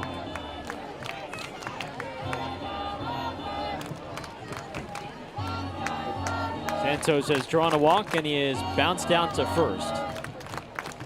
With his speed, though, it will not be an easy double play for Missoula unless he hits it right at them. And he got him. 3 straight heaters. That is a big second out. And he got Eastside to chase way above the zone for that one. 4 strikeouts for Toporek. Now he has to get through the best hitter against lefties on this team.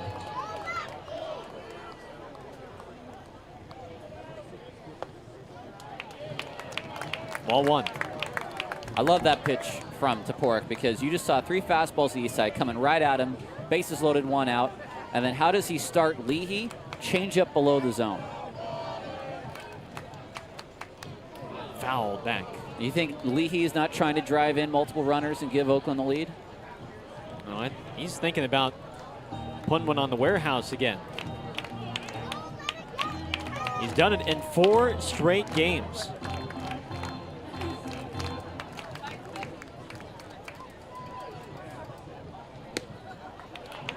Two and 1.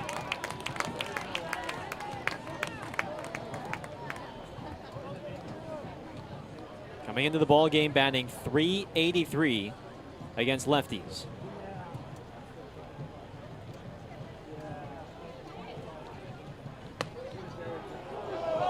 That is strike 2 called, and we have our first Oakland challenge. It is going to be overturned to a ball. After review of the challenge, the call is overturned to a ball.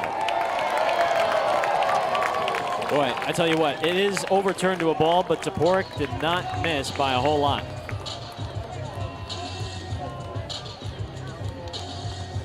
That is maybe half an inch off the plate. 3-1 count. Leahy was trying to put that onto the warehouse. 3-2.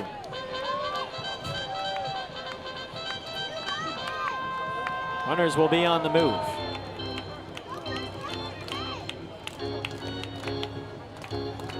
Three balls, 2 strikes.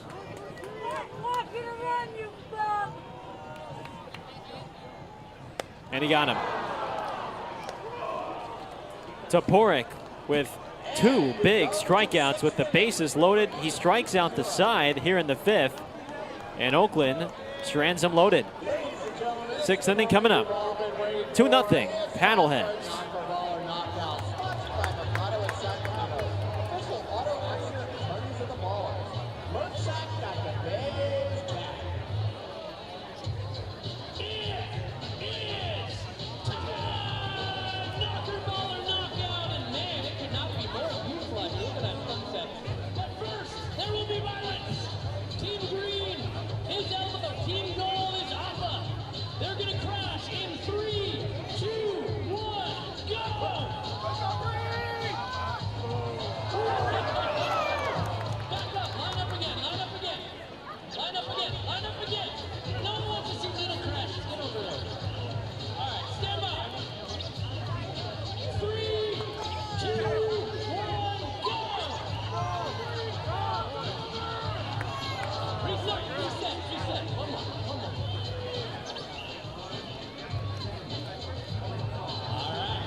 Well, each time we keep looking at the sky, it just keeps getting better and better.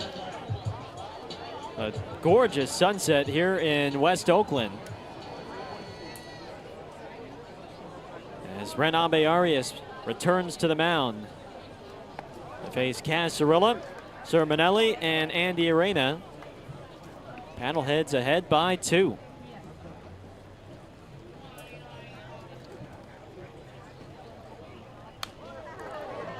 And it's Casarilla who's responsible for the only 2 runs of the game. A 2-run homer traveling 440 feet over the batter's eye. Now, I know the sky is beautiful right now, but is the pitching duel more beautiful? What do you think? I don't know. I'm kind of partial to the duel myself, although this sky is really nice. We have not reverse jinxed the sky. Let's just put it that way. That is true. We cannot reverse jinx the sky. I've definitely fallen victim to some broadcaster jinxes on the air. But the sky is keeping me honest. It's backing me up.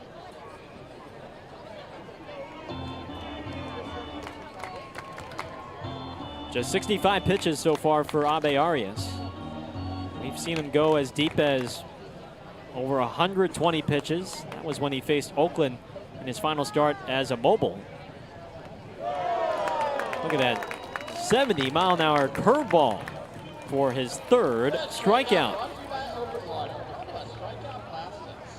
Now batting, third baseman number 18, Bryce. I want to talk about pulling the string. There's pulling the string with an off-speed, and then there's the Ren Abe Arias version of pulling the string. And that's their two best right-handed hitters in this lineup, Klemp and Casarilla, who have both chased that breaking ball.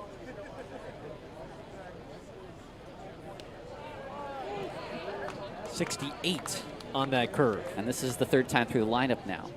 I think Missoula might start to get the idea that the curveball is going to get worked in an awful lot more. Chopped to Rogers. 2 down. Now batting, the left fielder number 14, Derek Ponderino. I was a little bit worried about this ball. Watch it hit right at the lip of the grass, but it stayed true for TJ there.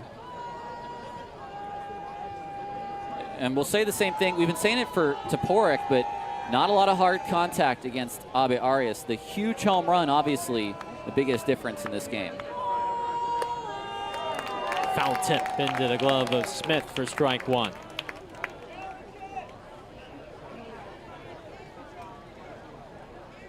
Well, he pitched into the 6th. Last time against Modesto, but failed to record the final out of the 6th. He quick pitches him, and look at him off the mound, making it look easy. Ren Abe Arias with 6 innings of 2-run ball. Now can his offense help him out? Ibarra, Blythe, Moore, the big bats coming up on Ballers TV.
Jeter Ibarra will lead things off as Oakland looks for its first runs of the night.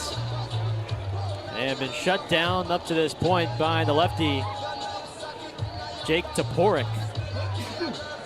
5 innings, 5 hits, 1 walk, and 5 strikeouts.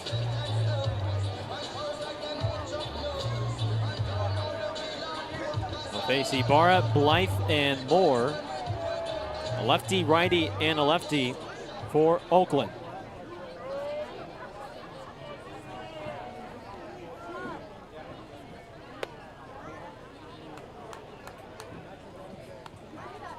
One ball, no strikes. Right now, this is one of the best pitchers duels of the season. Just looking back through the book, Charlie Hurley and Omar Serrano had a couple of really good ones. Chop to first, and Casarilla makes a play.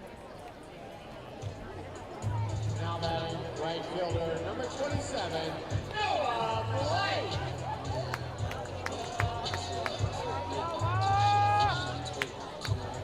Here's Blythe.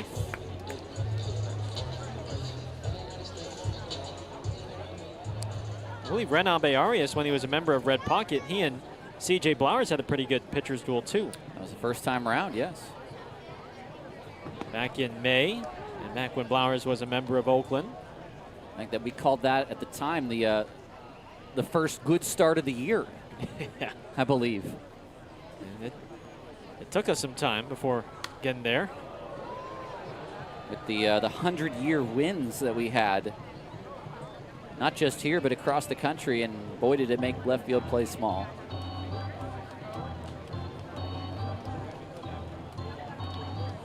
Quick 0-2 on Blythe.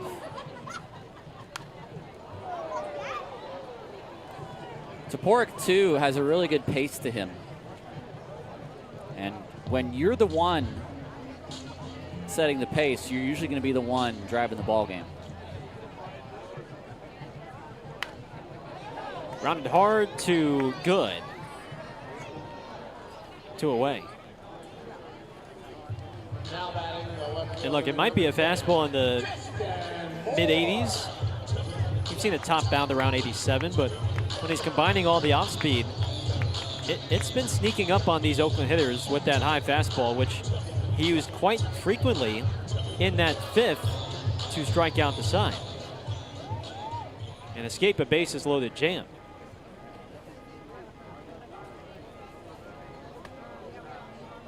Here's Moore. He's allowed just the 2 walks. He struck out 5. He's got strikeouts when he's needed them, too. A check swing grounder for Toporek. And that is 6 scoreless for the Missoula lefty. 7th inning coming up. Paddleheads ahead by a pair on Ballers TV. This is your last call for all alcohol and concessions. Alcohol and concession sales will end at the first pitch of the 8th inning. So plan accordingly to grab a cold drink and some delicious food. It's also the last call for merch. So come on down to the merch booth. We have some really cool things here to talk about. Tarek has an amazing plushie. This is part of a special Scrappy the Rally Possum bundle that we have available here right now. I really also want to mention we have something very special happening on Sunday at our Fan Appreciation Day. If you collect 15 unique pins, you get enshrined into the Circle of the Oaks by Scrappy the Rally Possum. So if you have all these pins, check into guest services with Amy and she can get you on the field when we do our Circle of the Oaks ceremony. Scrappy will like you. Also, we have a bobblehead bundle available right now. Amazing discounts if you buy all the bobbleheads in one purchase. All right, Tarek, it is the last call. Get down here. Let's go!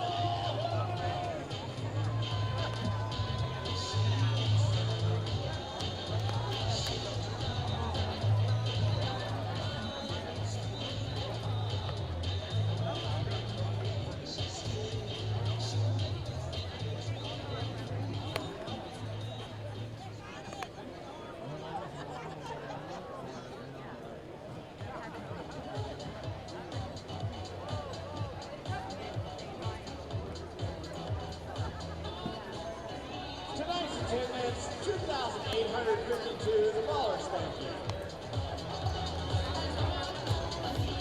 Beautiful sunset tonight here in West Oakland. Saving the best sunsets for these last final home games here at Grimaldi Park. And we have an old school pitcher's duel on tap. 2-0 Paddleheads. We're trying to head on out of here with a series win over the Ballers before they will make their way to Modesto to wrap up their 2-week trip here in the Golden State.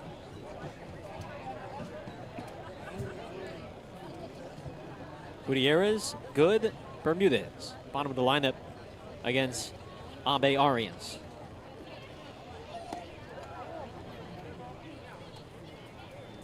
One ball, one strike.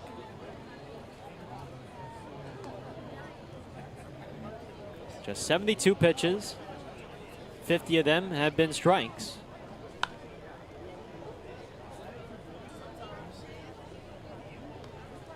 You have to think there is still plenty in that tank. For the right-hander out of Yamagata in Japan.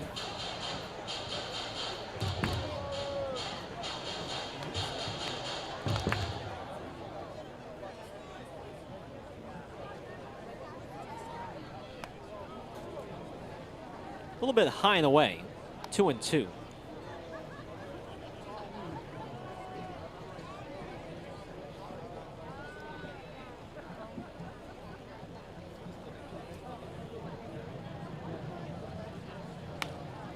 Line drive over O'Sullivan. It's a 2-strike hit for Gutierrez.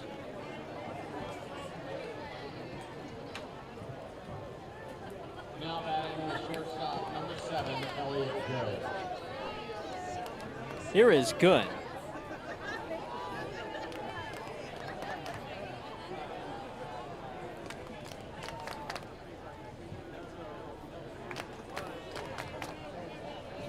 He's flying out to center, and then he was called out on batter's interference. There's the bunt, and Abe Arias throws him out.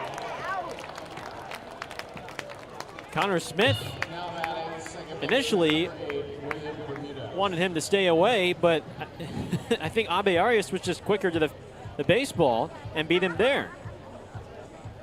He had a slightly better angle than Connor, and it was very close to hitting the batter.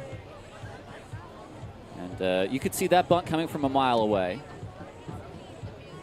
They're going to have 2 shots now with 2 really good left-handed hitters to get that man in. Abe Arias, this is the only man tonight that he has not yet retired. A single and a double for Bermudez.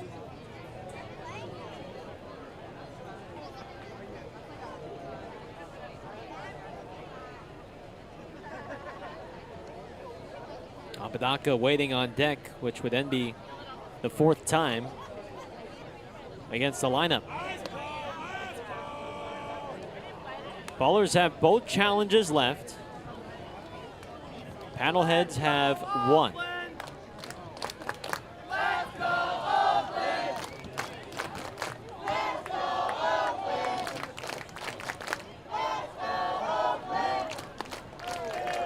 One ball, one strike. Right after Bermudez there. It's not a good pitch if Bermudez is sitting on it. It's 82, it's right down the middle. But that time, Wren had him on the change of speeds. That time the curveball skips away, 2-1. Now you give up outs in this league at your own peril, but for the game that this is, it's a big play to sack Gutierrez over to second.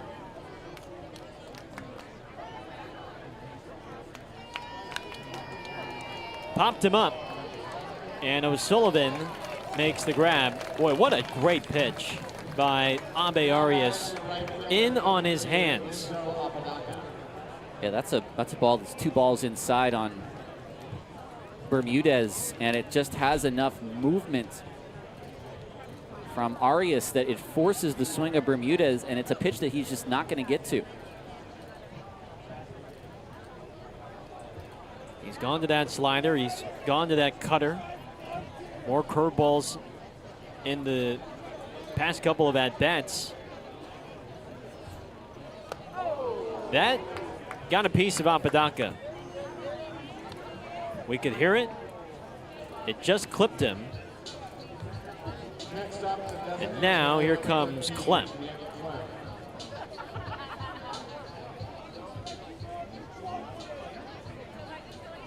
Now, Abe Arias can pitch into the 8th or the 9th in this game. That is, unless Klemp were to do damage here. This is a huge at-bat. Almost an at-bat that will determine the rest of this game, almost.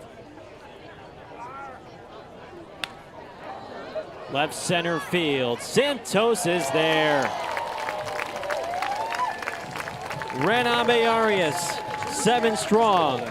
We hit the Planet Fitness 7th inning stretch. O'Sullivan, Smith, Winters dude up. Ballers coming up on Ballers TV.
It's the Planet Fitness 7th inning stretch. And the Ballers are still looking for their first runs of the night, down by 2.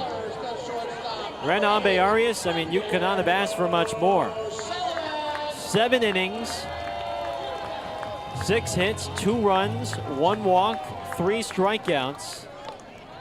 He gave up those 2 runs on just 1 swing of the bat by Casarilla.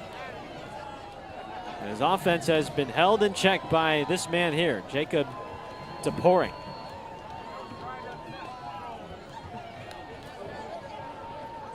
And he's done just that, get ahead 0-2 on these Ballers bats.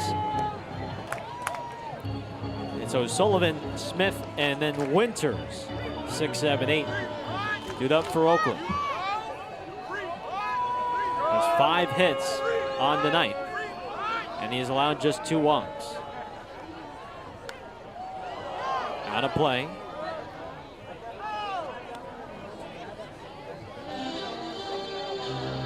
The Ballers have been shut out only twice this year.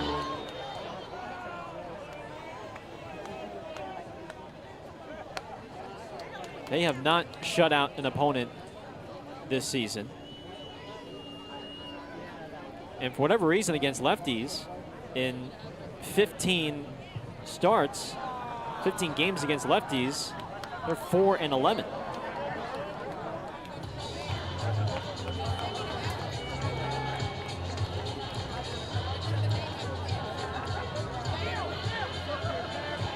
Brendan today has struck out twice. He struck out looking and has struck out swinging. And Toporek freezes him for his 6th strikeout. You might ask, oh, if they're 4-11 against lefties, maybe all their best hitters are lefties, like Ibarra, Kalura. Well, it's not strictly true. Jake Allgaier, if he saw lefty would bat right-handed. Tremaine Cobb, cannot forget about what he's done. No. Cam Buford, can't forget about what he's done. Noah Blythe, can't forget about what he's done. You want to look into statistics only so far before you try to derive connections that aren't very too deep in there. What is correlation? What is causation? One ball, one strike on Smith. Got one of Oakland's 5 hits today, a soft single to center.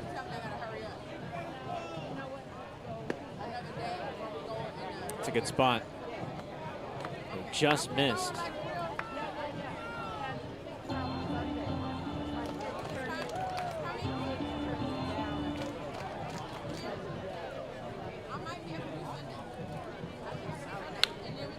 That is ripped into left, and the tying run will come to the plate.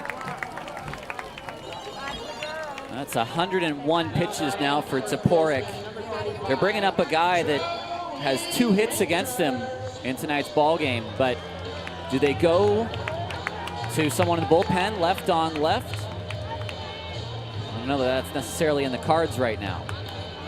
Both of these teams with 6 hits.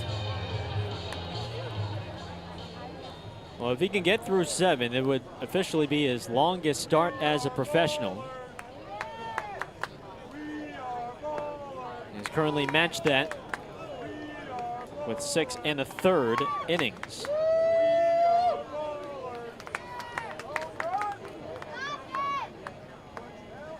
Nobody actively warming just yet for the Paddleheads. And nobody for Oakland as well. I don't think Connor Smith is going anywhere.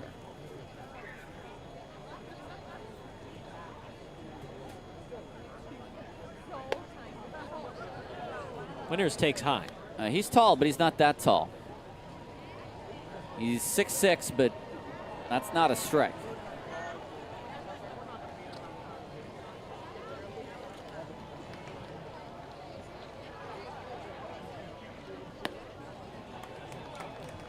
Two balls and a strike. He's got strikeouts, 6 of them tonight. He's got double plays when he's needed them. It's one of the best performances by an opposing pitcher at Raimondi this year.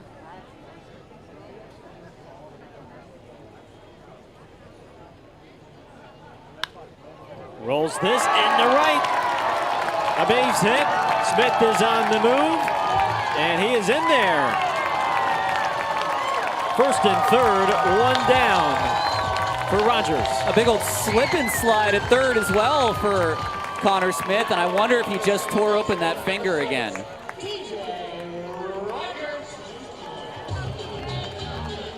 He's looking at that hand.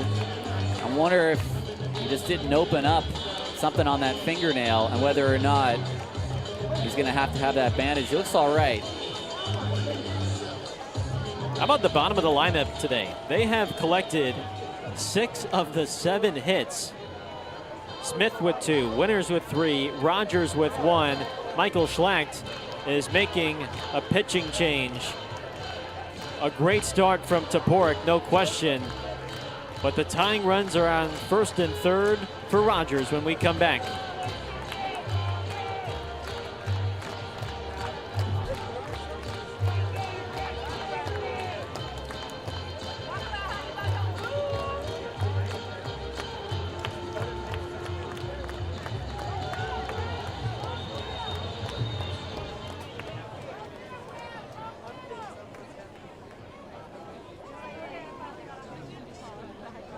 Top shuffle on the video board, folks.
Ritter Steinman is the new pitcher for Missoula.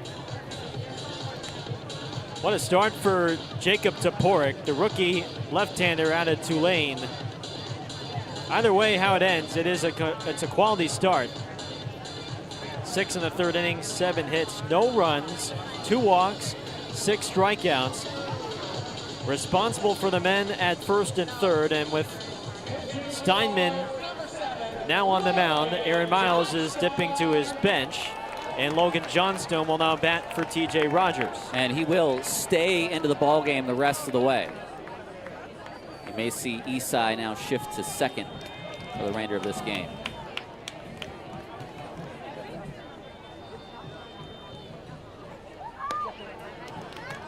Ball 1. Smith at third. He did appear to go back into the dugout to have that finger rebandaged. Winters at first. Johnstone, diving stop. Bermudez out at first, out at second, safe at first. What a tremendous stop by Bermudez to keep that ball on the infield. It is a 1-run game. Well, that is tremendous, and we called them the best middle infield in the league. Look at that dive from Bermudez, the feed to good, and Johnstone's not running at 100%, but he gets down the line enough to get an RBI and bring in Oakland's first run. That goes on the line of Toporek, who no longer has a shutout to his name. So officially 6 in the third inning, 7 hits, 1 run, 2 walks, 6 strikeouts. Well, actually, no, with the fielder's choice now. Still not quite final just yet. That's exactly right. Johnstone now becomes the runner for Toporek.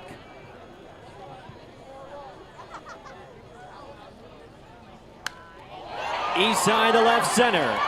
Hit high, hit deep, and off the wall. Johnstone around third. Here he comes. He is safe. This game is tied. Extra base, Isai has tied it here at 2. It's going to take a lot to get it out of Raimondi right now. That ball, looking at it, may have been catchable. Neither got to the spot in time. And Johnstone, he had to hustle around the bases, and he got there just in time. You can now close the book on Toporek, who will have 2 runs issued to his line tonight. 25th double for Santos this season. Steinman came into the game in the 8th on Friday and gave up 2 runs. Here he gives up 2 runs. Neither go to him, though.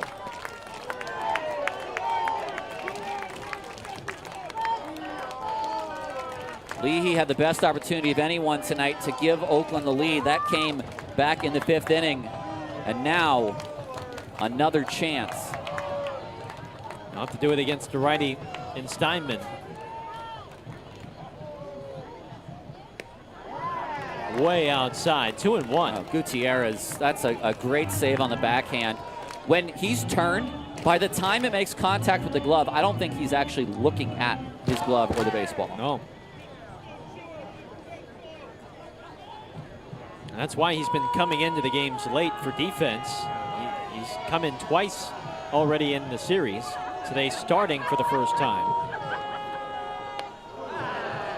He chases a breaking ball, 2-2.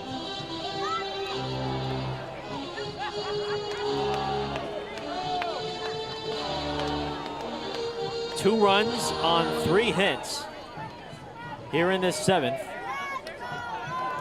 To even it up at 2.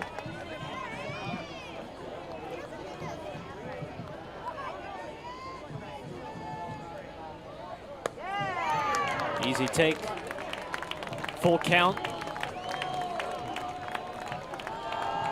And Leahy should get a pretty darn good pitch.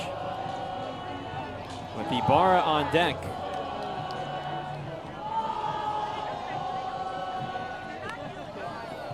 just gone off the end. Oh, what a beauty from Steinman as well. A breaking ball, 18 inches of break across the plate.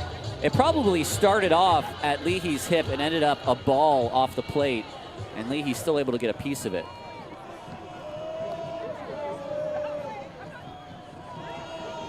Here's the 3-2. Inside, ball 4.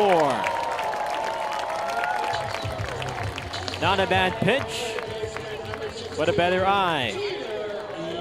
And not close enough for Gutierrez to use that last challenge of Missoula's, because you think about it, if it is close enough, you don't want Ibarra batting with 2 men on in the 7th inning.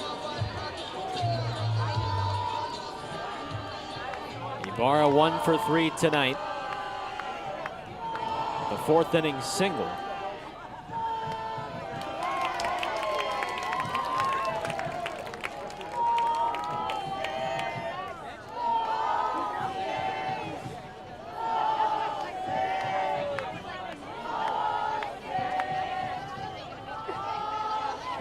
Shortstop good, flashed, and Steinman decides to hold on to the ball.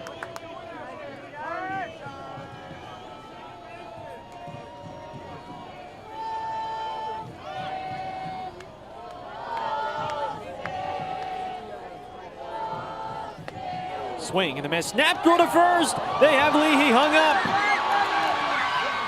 And they got him. Gutierrez back picks Leahy. And this game remains tied at 2 as we head to the 8th. We got a fun finish on tap coming up after this on Ballers TV.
Welcome to the top of the 8th. It's 2-2, all tied up after the Ballers got 2 across off of Jake Toporek. An RBI fielder's choice for the pinch hitter Logan Johnstone, and Isai Santos feet away from giving Oakland the lead.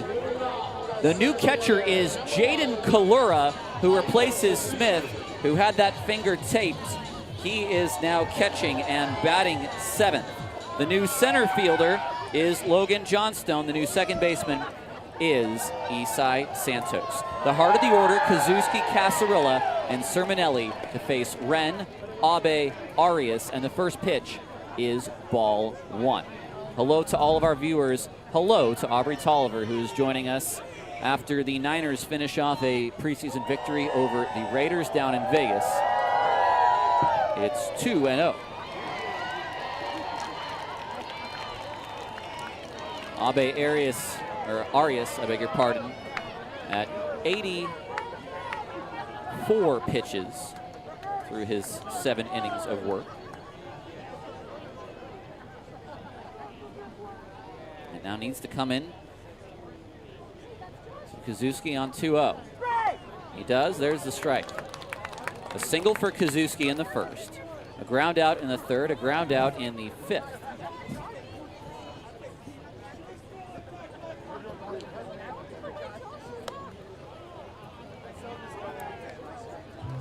Three and one.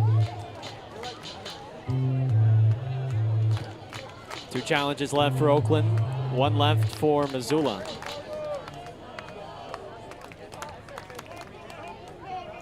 Kazuski a ground ball. The new second baseman, Santos, throws him out.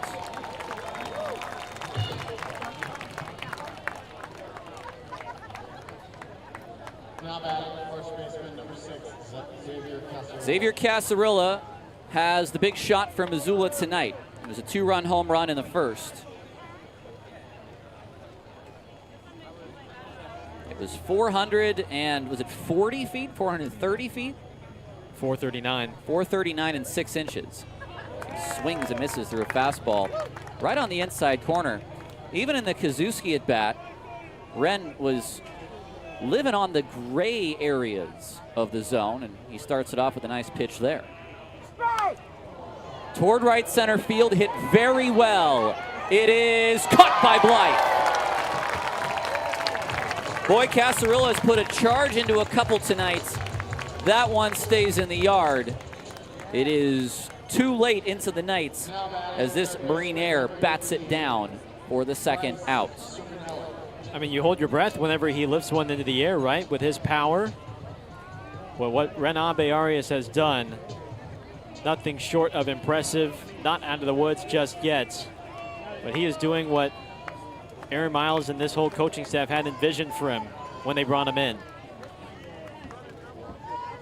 First pitch is swung on and missed.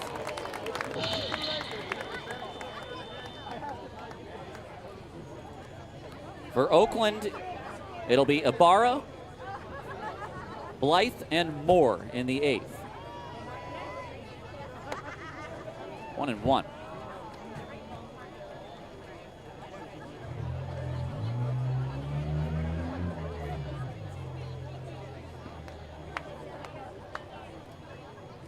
Sermonelli way out in front of that breaking ball. It's 1-2.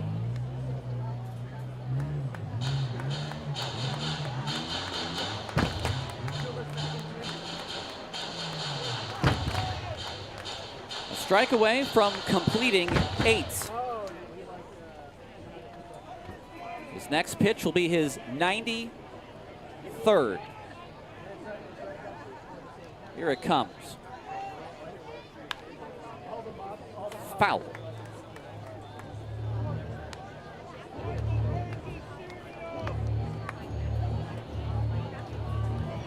A single in the first for Sermonelli. He flied out to left field. He's grounded out to second. Abe Arias needs one more good pitch. Sermonelli fights that off. Late swing. And that was a fastball, a straight four-seam fastball, which he has not thrown very many in the latter stages of his start. It's been very heavy off speed.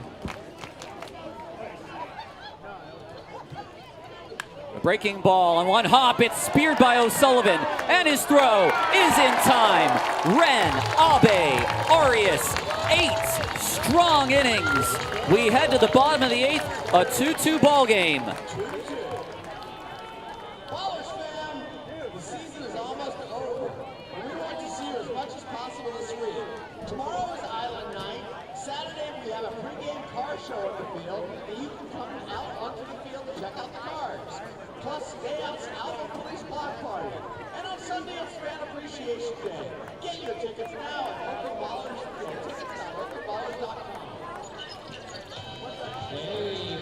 Speaking of fan appreciation, I'm all out here in the right field bleachers, and I know we have a birthday out here. I'll have a ring for Allie, because it is Allie's birthday. We love you, Allie. Thank you.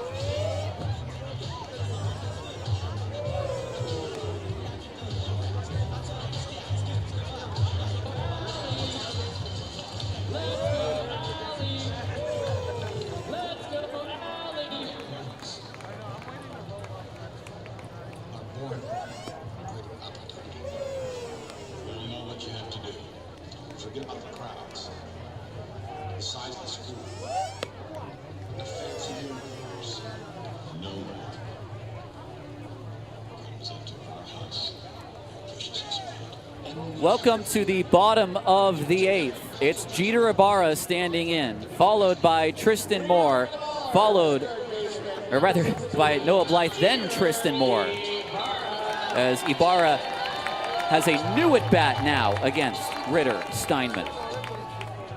Nick Leahy picked off at first to end the 7th inning, and the first pitch is down low.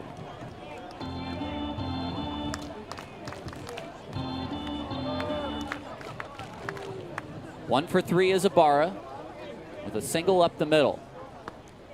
That's off the plate, 2-0. 2 men left on the bench for Oakland. Ethan Crawford, the catcher, in case anything happens to Kalura now, who's in for Smith, who left injured, just on the finger though. And Mitchell Sanford, who was scratched after BP. So he, if he is available, may only be so in a limited capacity.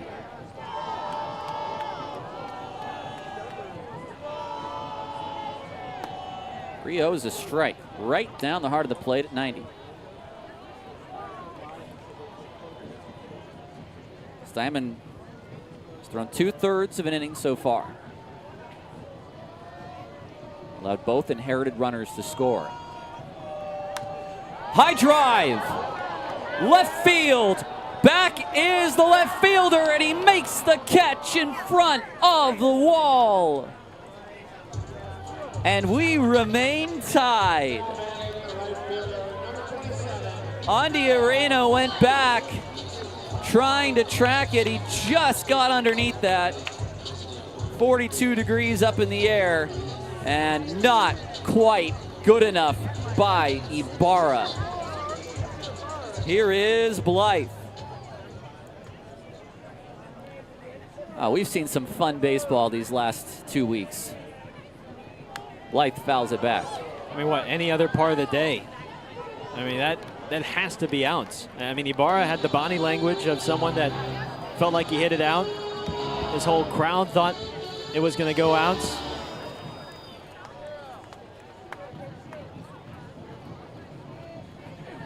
Blythe towards short, good, sure-handed.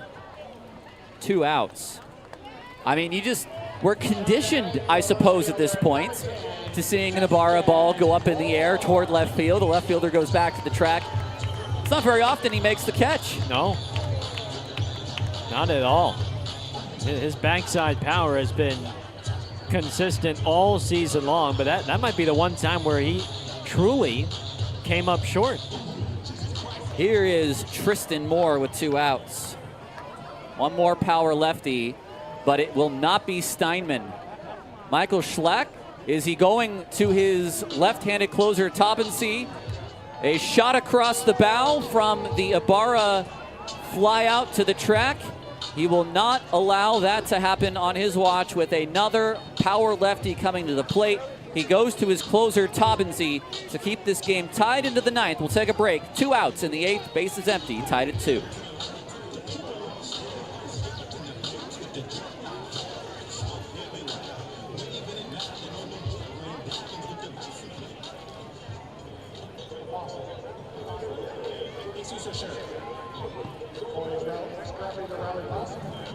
I understand that there's a European version of a possum versus the North American possum. I believe it's just possum without the American. Wait, no, it's a North American. It's an opossum. What makes you so sure? I thought opossum was like bigger and scary. I love opossum. The color of his tail?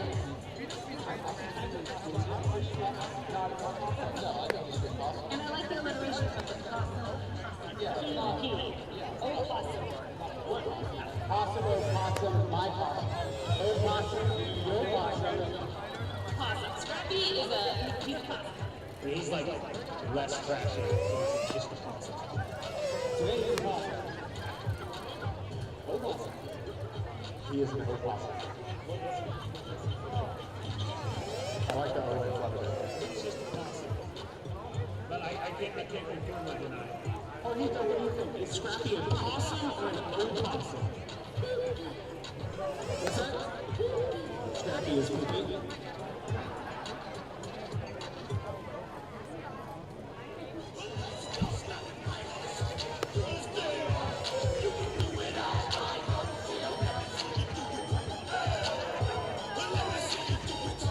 Matthew Taubensee, the owner of 9 saves on this Pioneer League season, is in to try to keep this game tied and retire Oakland probably in the 8th and 9th without allowing a run. He'll face Tristan Moore, a left-on-left battle.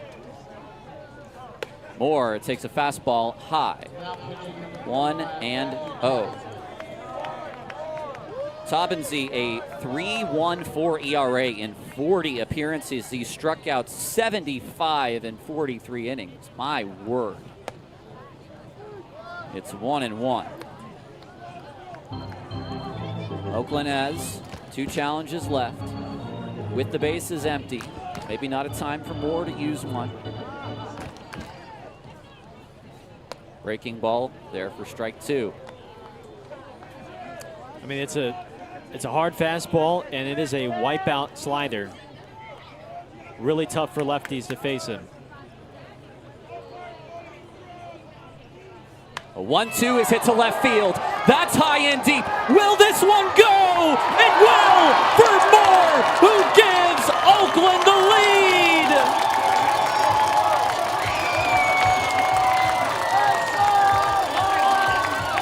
A 92-mile-an-hour fastball way above the zone. It's Timo time.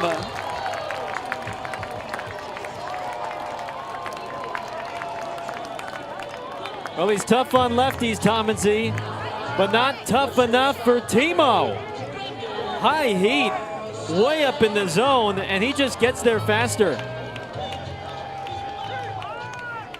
His 3rd home run in his last 2 games. And now O'Sullivan. It's not very often that a switch like that backfires. And that's only the 4th home run Tomlinsy's given up all season.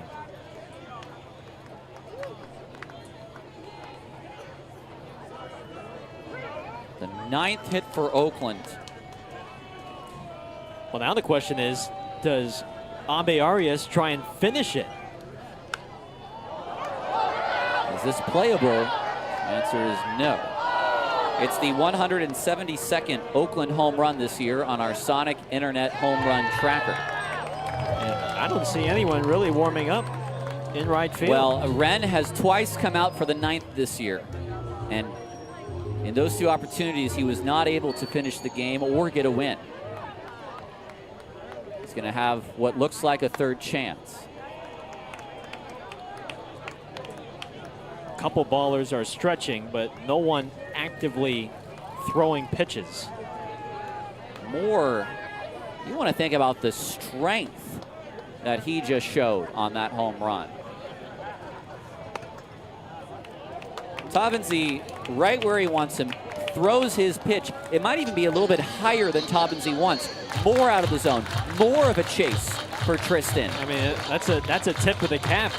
You'd have to think if you're Taubensee, that's your best pitch, and he just beat it. Full count to O'Sullivan, and he takes high. It's going to give Jaden Kalura an at-bat here in the 8th.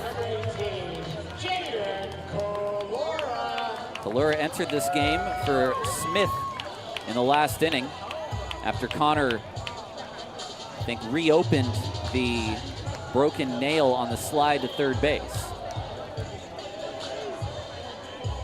And he'd been calling such a good game too. It's a blow to Oakland, really, because you never want to switch catchers mid-game if you don't have to. First pitch is a strike.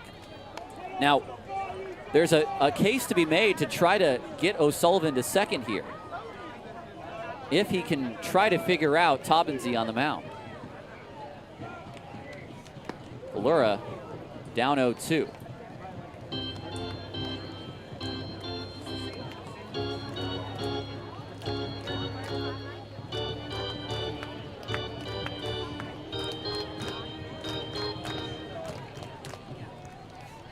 Kalura takes off the plate. Think about that back pick from Gutierrez, too, in the 7th. Yeah. Against a left-handed hitter, Leahy was completely shaded by Ibarra at the dish. That is a good take from Kalura. I mean, between you and me, and I think the whole ballpark, nobody expected that throw to first base. Something truly that caught everyone off guard. Absolutely. There goes O'Sullivan. It swung on and missed. Tristan Moore gives Oakland a lead. They go to the 9th. Ren Abe-Arias, he will try for the 3rd time this season to complete a game and get a victory when we come back on Ballers TV.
It's the top of the 9th, and Ren Abe-Arias is going to try for the 3rd time this season to throw all 9 innings and get a victory. He's come out twice, once with Red Pocket, once with Oakland. He now has another chance. Oakland has a complete game this year from Griffin Smith. They've only had 2 in their franchise history. It's Derek Arena to lead it off. He's 0 for 2 with a walk. The first pitch from Abe-Arias. Here it comes. Breaking ball outside for ball 1.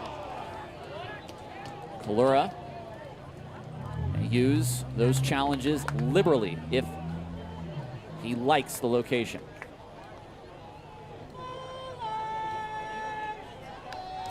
Back. Now a catcher and a pitcher have run down to Oakland's bullpen. So we will see how long the leash is for Abe-Arias. A 1-run lead in the 9th.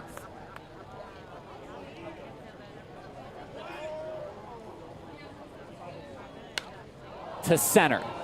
Johnstone back at the track. 1 away.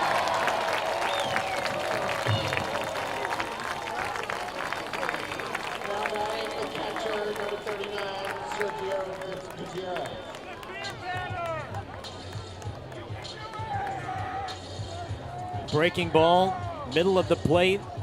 Andy Arena put in a good charge as well as a charge as we've seen. Just comes up a hair short. It looks like Tyler Bates, the lefty, is warming up. First pitch to Gutierrez is fouled away. Actually, we have double barrel action in the bullpen. And that might just be to see whether or not it's someone like Bermudez or Apodaca or Klemp or Kazuski covering all his bases. Aaron Miles. Gutierrez takes high and in. Looks like Cisneros, Alex Cisneros is also warming up side by side.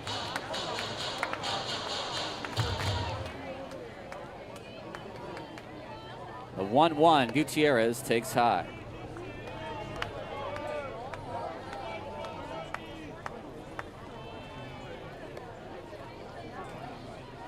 That was pitch number 101 for Abe-Arias. He rocks. He fires. 3-1. On deck is Good, the right-handed hitting shortstop. Bermudez, the switch hitter in the hole.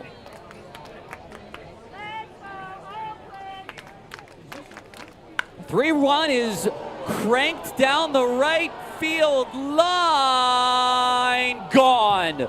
Gutierrez. A prodigious home run. 365 feet right down the right field line. And this game is tied. Wow. He sat dead red. He sold out. Ren had to come in with a pitch lest he walk him, and he was ready. Jimmy Diedrich will be the one to have the conversation, not Aaron Miles. And at the moment, it has spoiled things for Ren for a third time. You just have to feel for him. I mean, he's come so close these last couple of times.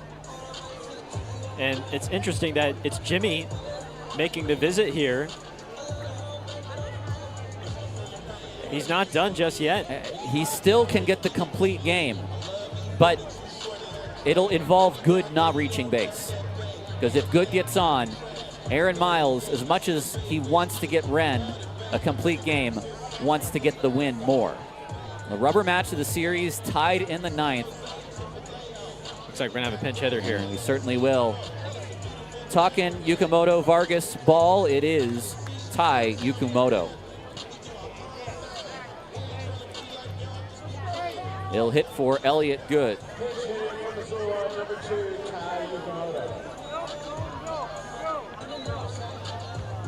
Will this be a single use? I would guess it will be.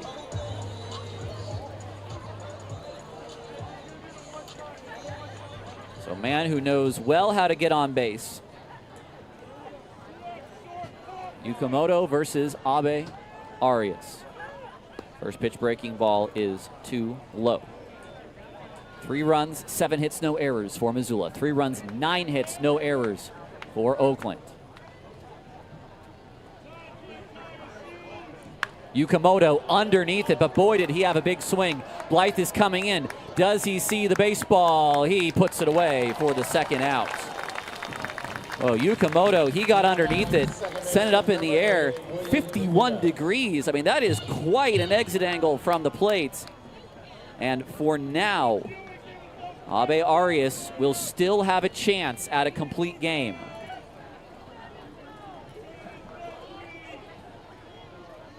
This very well could be his last batter of the game with the top of the lineup on deck, which would then be a 5th time through the lineup. I think you are right. It's Bermudez who takes inside. Kalura's going to use that first challenge. The call of the ball is being challenged. After review, the call is a confirmed ball. Oakland has 1 challenge remaining. Bermudez has singled and doubled off of Abe Arias today. Both teams with 1 last challenge.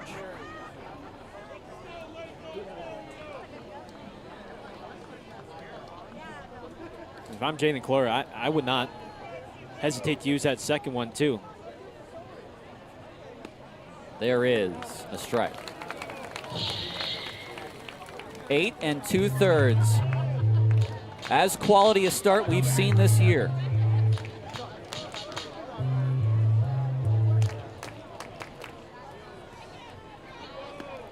One and 2. Bermudez not interested in those back-to-back breaking balls. 108 pitches for Ren Abe Arias. Can he get his first complete game of the year?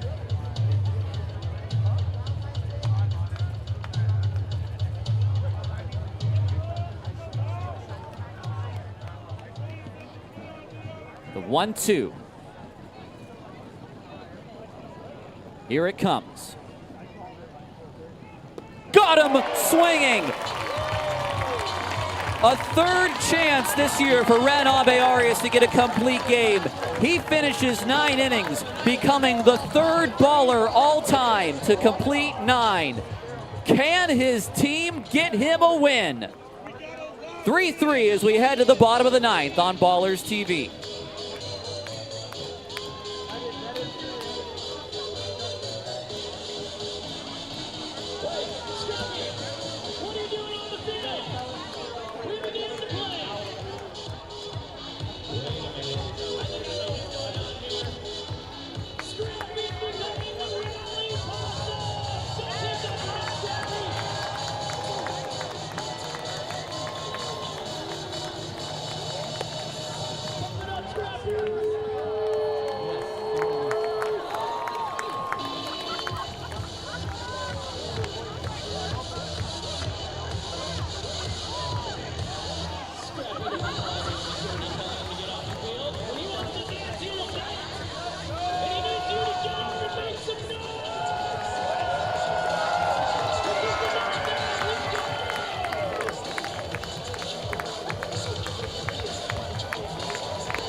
Number 35, Joey Winters.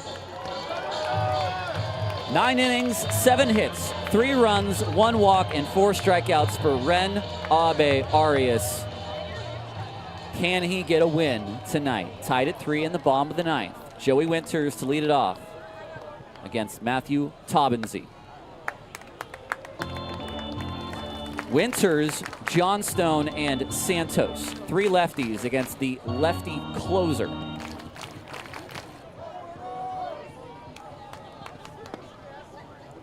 Taubensee gave up the run in the bottom of the 8th to put the Ballers ahead. Paddleheads got him a run back. Winters just takes that off the plate, and no challenge from Missoula. I think you're going to see a 2-strike challenge from either team as the last one used. 2-1 to Winters.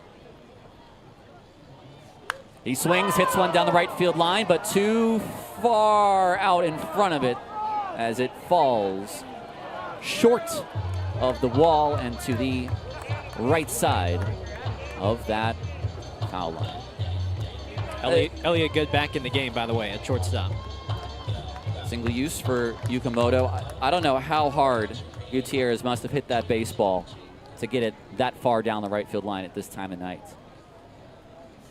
2-2 is strike 3 called to Winters, and he is gone looking. Beautiful front door breaking ball. 2 Ks for Taubensee. Here comes Logan Johnstone. Johnstone drove in a run on a fielder's choice. He came in as a pinch hitter against Steinman in the 7th.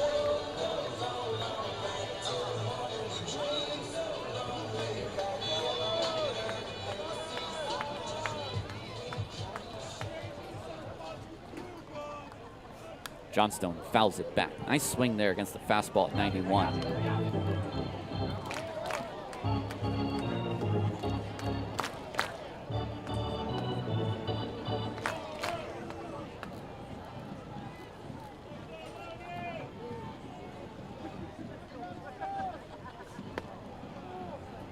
That will be challenged by Gutierrez.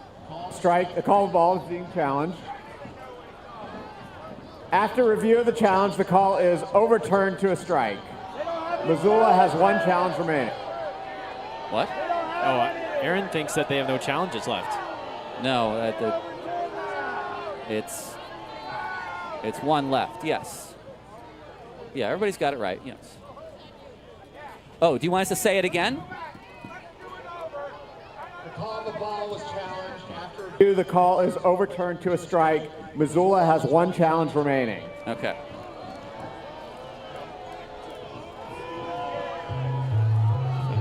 All three will mark that down in their cards. He's called a good game behind the plate, Blake Dempsey. Yes, he has. I mean, that's only the third one overturned the entire night.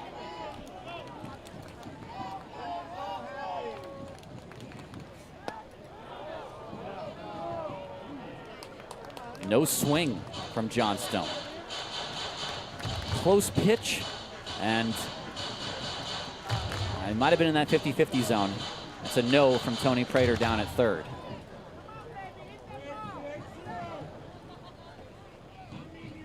1-2. Johnstone takes high.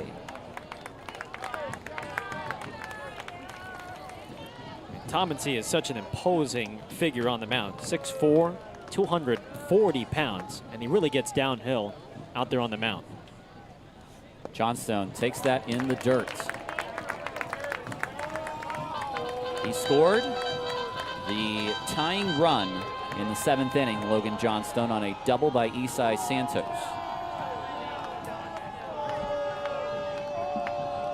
The Ballers want to see Nick Leahy hit in this inning. He's in the hole. The payoff to Johnstone. He takes strike 3 called right down the heart of the plate. 2 backwards Ks from Taubensee. He struck out 3 in a row.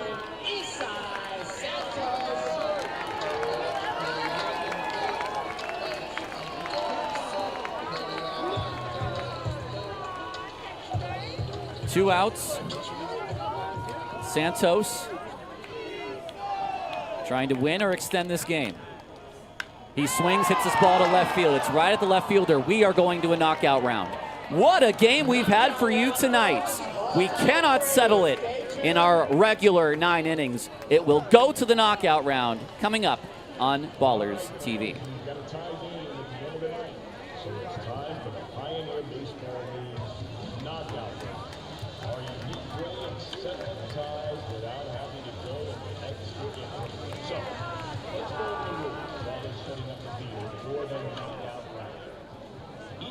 Selects a player who gets 2 minutes to hit the most home runs before he makes 5 outs.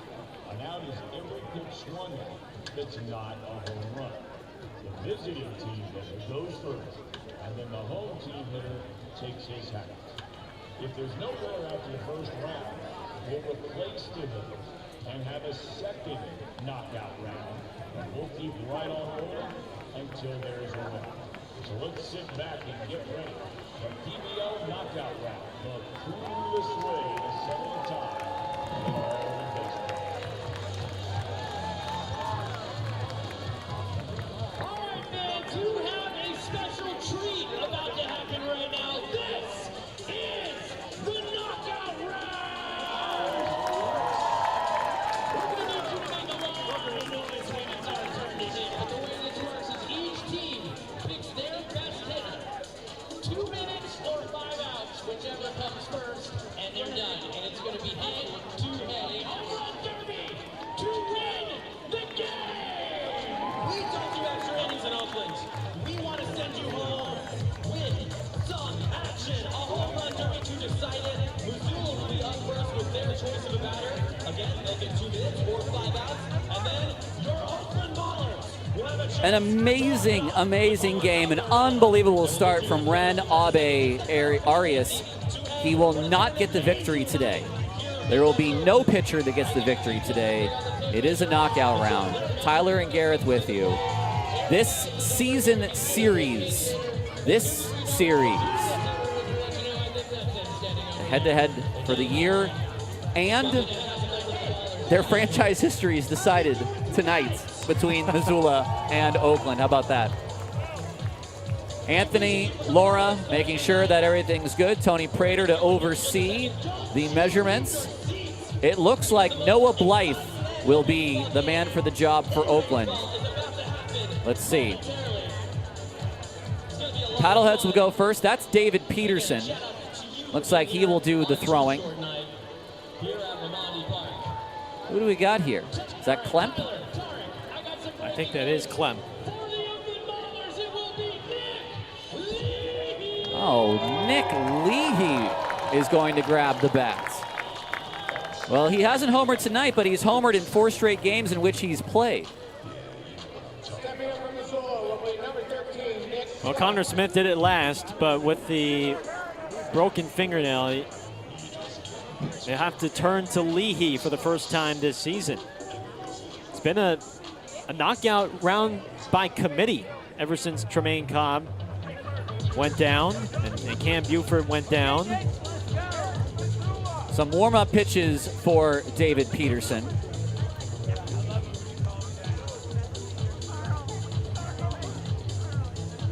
Ballers this year 7-2 in knockout rounds. And Cobb, if he were healthy in here, would of course be the hitter of choice. He is not. Klemp today is 0 for 4, but someone who's hit 25 home runs this year. And we are almost ready to begin this count. The umpires will take their positions. Nick with an H against Nick with a K.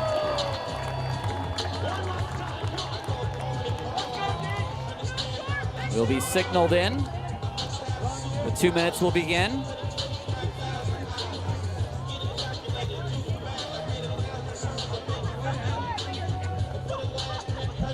Two outs or 5 minutes for Nick Klemp to hit as many home runs as he can. Interesting that they're going to go with Klemp here instead of Casarola, but you really can't go wrong with either two for Missoula. All right, we will wait to have this rung in. David Peterson wants all of his warm-up balls, just in case Klemp hits 55 home runs. He's got enough.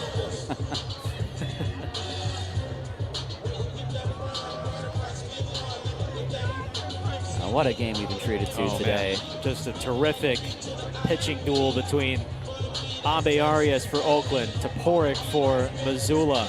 Late game drama in the 8th and 9th for both sides. All right, and as soon as Peterson releases, here we go.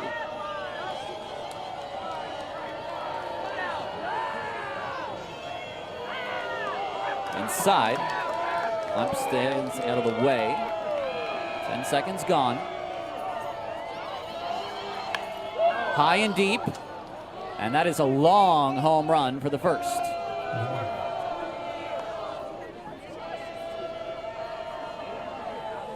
Very deliberate pitches from David Peterson here. 1 out. Trying to get it right where Klemp wants it. Looks like high and in is the preferred spot. 1:20 left on the clock. 1 home run, 1 out. Now he swings, sends it to left field. Is it high enough? Yes, 2 home runs. Now high but foul. 2 outs.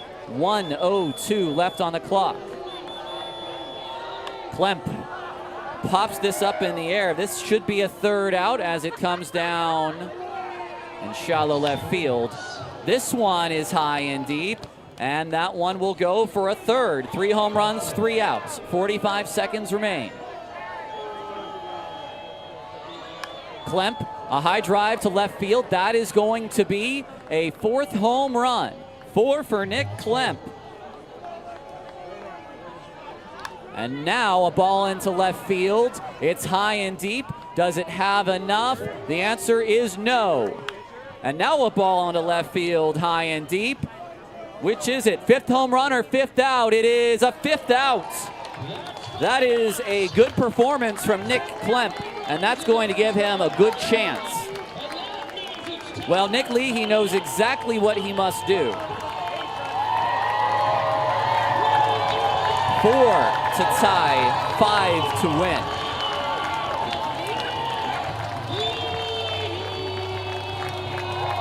James Harris to throw as per usual.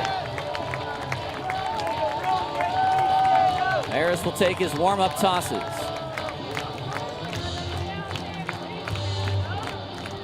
Ballers have gone with the hot hand as of late. It'll be caught by Crawford.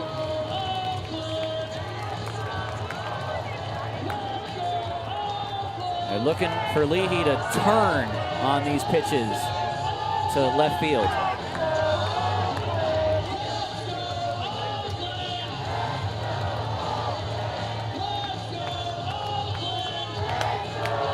Leahy to stand in. Are we ready?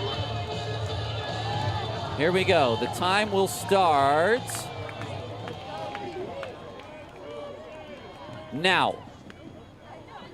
4 home runs to tie.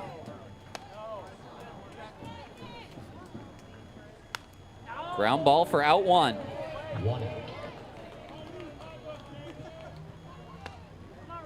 1:45 left on the clock.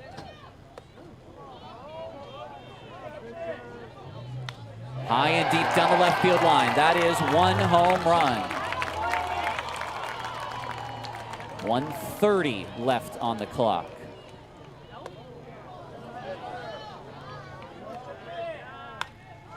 Line drive to center field for the second out. 1:18 left on the clock. Line drive for the third out. 1 home run, 3 outs for Leahy. 1:06 left on the clock. That's out in front. That's a 4th out. He needs 3 home runs before his next out, or this one's over.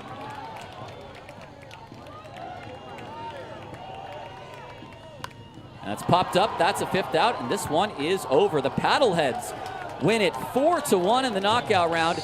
They take the series, both this series and the season series. What a game we saw today.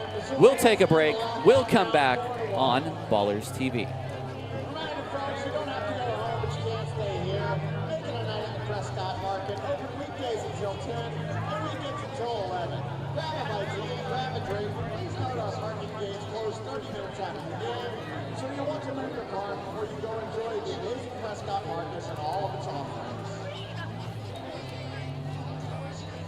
Thank you for coming to historic Ramondi Park tonight, Ballers fan. We appreciate you. We had a good night, despite the final results. Tomorrow, be back. Island Night at the ballpark for celebrating all of island culture from Alameda to Hawaii. Saturday, there will be a whole bunch of cars on this very field and a album release block party by Stay Out, our favorite punk band in the area. And on Sunday, it's Fan Appreciation Day, where we will be celebrating all of you. It's our last weekend at home this season, so come on out to Ramondi Park. We want to spend as much time as possible with you. Thank you.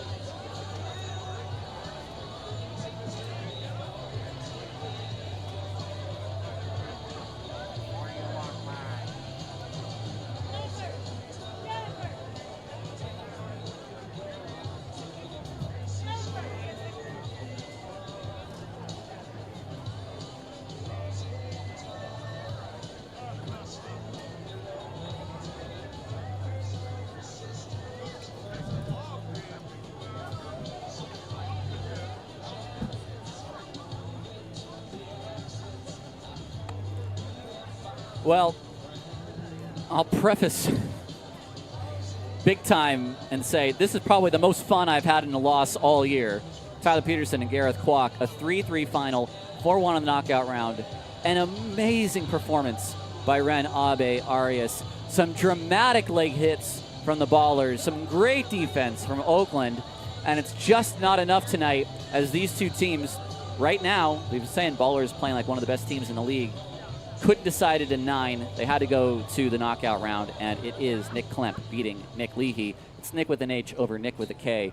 But taking this away now, I mean, last 10 games, let's call it last 10 games at large. You might back it up a little bit more. The Ballers are playing unbelievable baseball, and this was about as fun and as close a game as an impartial viewer, I think, if I want to put myself in that spot all year I've seen. Well, I mean, it had the feel of a playoff game. You know, this is right around that time, right? Teams are making pushes, and it's getting to that crunch time of the season. And for a Ballers team that, their hopes are fading, but this was what playoff baseball felt like tonight. You had two great pitchers going at it, and Abe Arias, first complete game here in the States. Jacob Toporek from Missoula, though, was as good with 6 1/3 innings. And, this was a game where I think, frankly, either one of these teams was deserving of the win, whether it was Missoula tonight or if Oakland was able to pull it out. But like you said, the last 10 games of this stretch, even though it is a series loss on paper, the Ballers have just really, really been inserting themselves into the conversation, thanks in large part to the starting pitching, as we've seen the last couple of nights. Yesterday it was David Thomas. Tonight it was Ren Abe Arias, two guys that were midseason acquisitions, and they have just flat out dealt ever since they've joined the team. For a game that lasted only 2 hours and 40 minutes, it was packed full of action. There's no doubt who our prop chicken player of the game is. Proposition chicken player of the game, Ren Abe Arias, 9 innings, 7 hits, 3 runs, 1 walk, Gareth, and 4 strikeouts. He went toe-to-toe the whole night with Jake Toporek and then Steinman and Taubensee. Both of these teams deserve a win tonight. Only one can have it, and they can't have it in a normal course of baseball.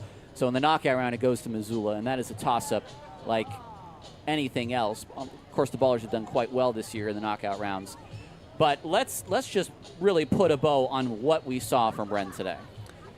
Well, what we saw from him was someone who knew how to use his stuff against this lineup, and he challenged himself, and he was able to go against this lineup, and he had a plan. He and Connor Smith had a real good plan of execution. First time through the lineup, second time through the lineup, third time through the lineup, and for Missoula, they were not able to make those adjustments because Abe Arias has such a deep mix. We saw the fastball early in the game, went away from that towards the middle of the game and late in the game. I mean, we might be able to count on our hand the amount of true four-seam fastballs towards the end of that start because he was mixing up the cutter, the slider, the curveball, the changeup. And you had these hitters late on the fastball because they hadn't seen it, frankly, in quite some time until Gutierrez teed off at the end. But I just think he has come in here, coming in from Japan, and has really just thrived in a setup where it was difficult for him in Red Pocket, where he's traveling all the time and not in the routine that he'd like to have, and he has really settled in here at home. I'll echo manager Aaron Miles. I wish we could start the season with this team.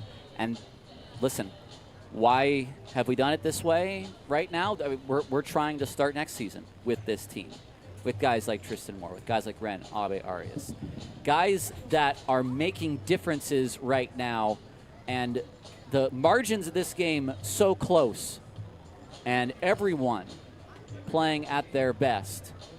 And you can see Ibarra just feet away from a home run there. It was only the next batter. Here's Moore's home run. We're having a lot of fun right now to end the season. It was, I think, some long trips for you, especially going through the mountains. But oh yeah, everyone's hitting their stride, and ending the season well is paramount for this team right now. Let's take a look at the Pioneer League scoreboard before we send you home. We are an early finish tonight. In the bottom of the 8th, the Voyagers lead the Hawks 10-8, which is good news for Missoula. The Mustangs and Raptors, that game is postponed until tomorrow. It was 24-4. Glacier beat Red Pocket, and Red Pocket now has a chance to tie the longest losing streak in professional baseball tomorrow if they lose. In only the bottom of the 6th, it is Yuba Sutter 13, Idaho Falls 11. That game right now is 10:24 Mountain Time. Oof. They've got another hour there, folks. They may hit midnight before that one is up. And in the top of inning 7, Long Beach has again come from behind on the Modesto Roadsters. It's a 5-run 7th. They still bat, no one out, and the base is loaded. It's collapsed for Modesto here in the top of the 7th, really spoiling a good start from Devin Hernandez. 5-2 Long Beach, a team that will play, well, two teams that will play each other 6 more times next week and then likely 3 more times in the playoffs. A final thought before we send folks home tonight, Gareth? Well, tell you what, we got 3 more games here at home against a real good Long Beach squad, and hope the fans can either tune in or show up in person. Tickets still available. OaklandBallers.com to purchase your tickets for the final 3 games here at home.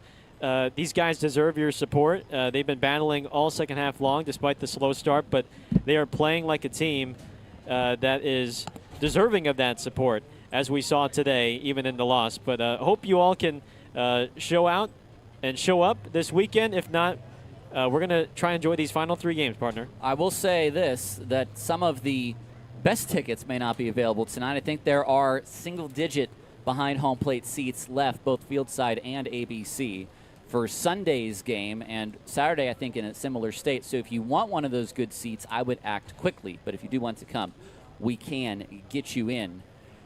It has been a pleasure to have you along for this whole series, in fact. It's been a series where Oakland loses by 1 run, loses by no runs, and then wins by more than 10. And we will send you home with 3 more games left in this home schedule. Long Beach in town starting tomorrow. 3 more home games, as Gareth said, as a team. And then it's Gareth the rest of the way up in Yuba.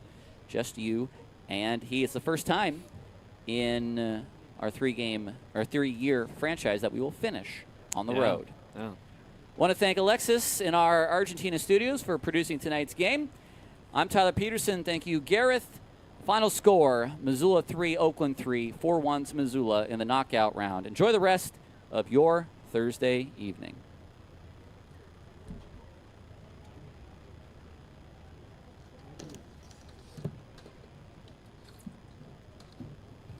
See you tomorrow. Thank you, Alexis.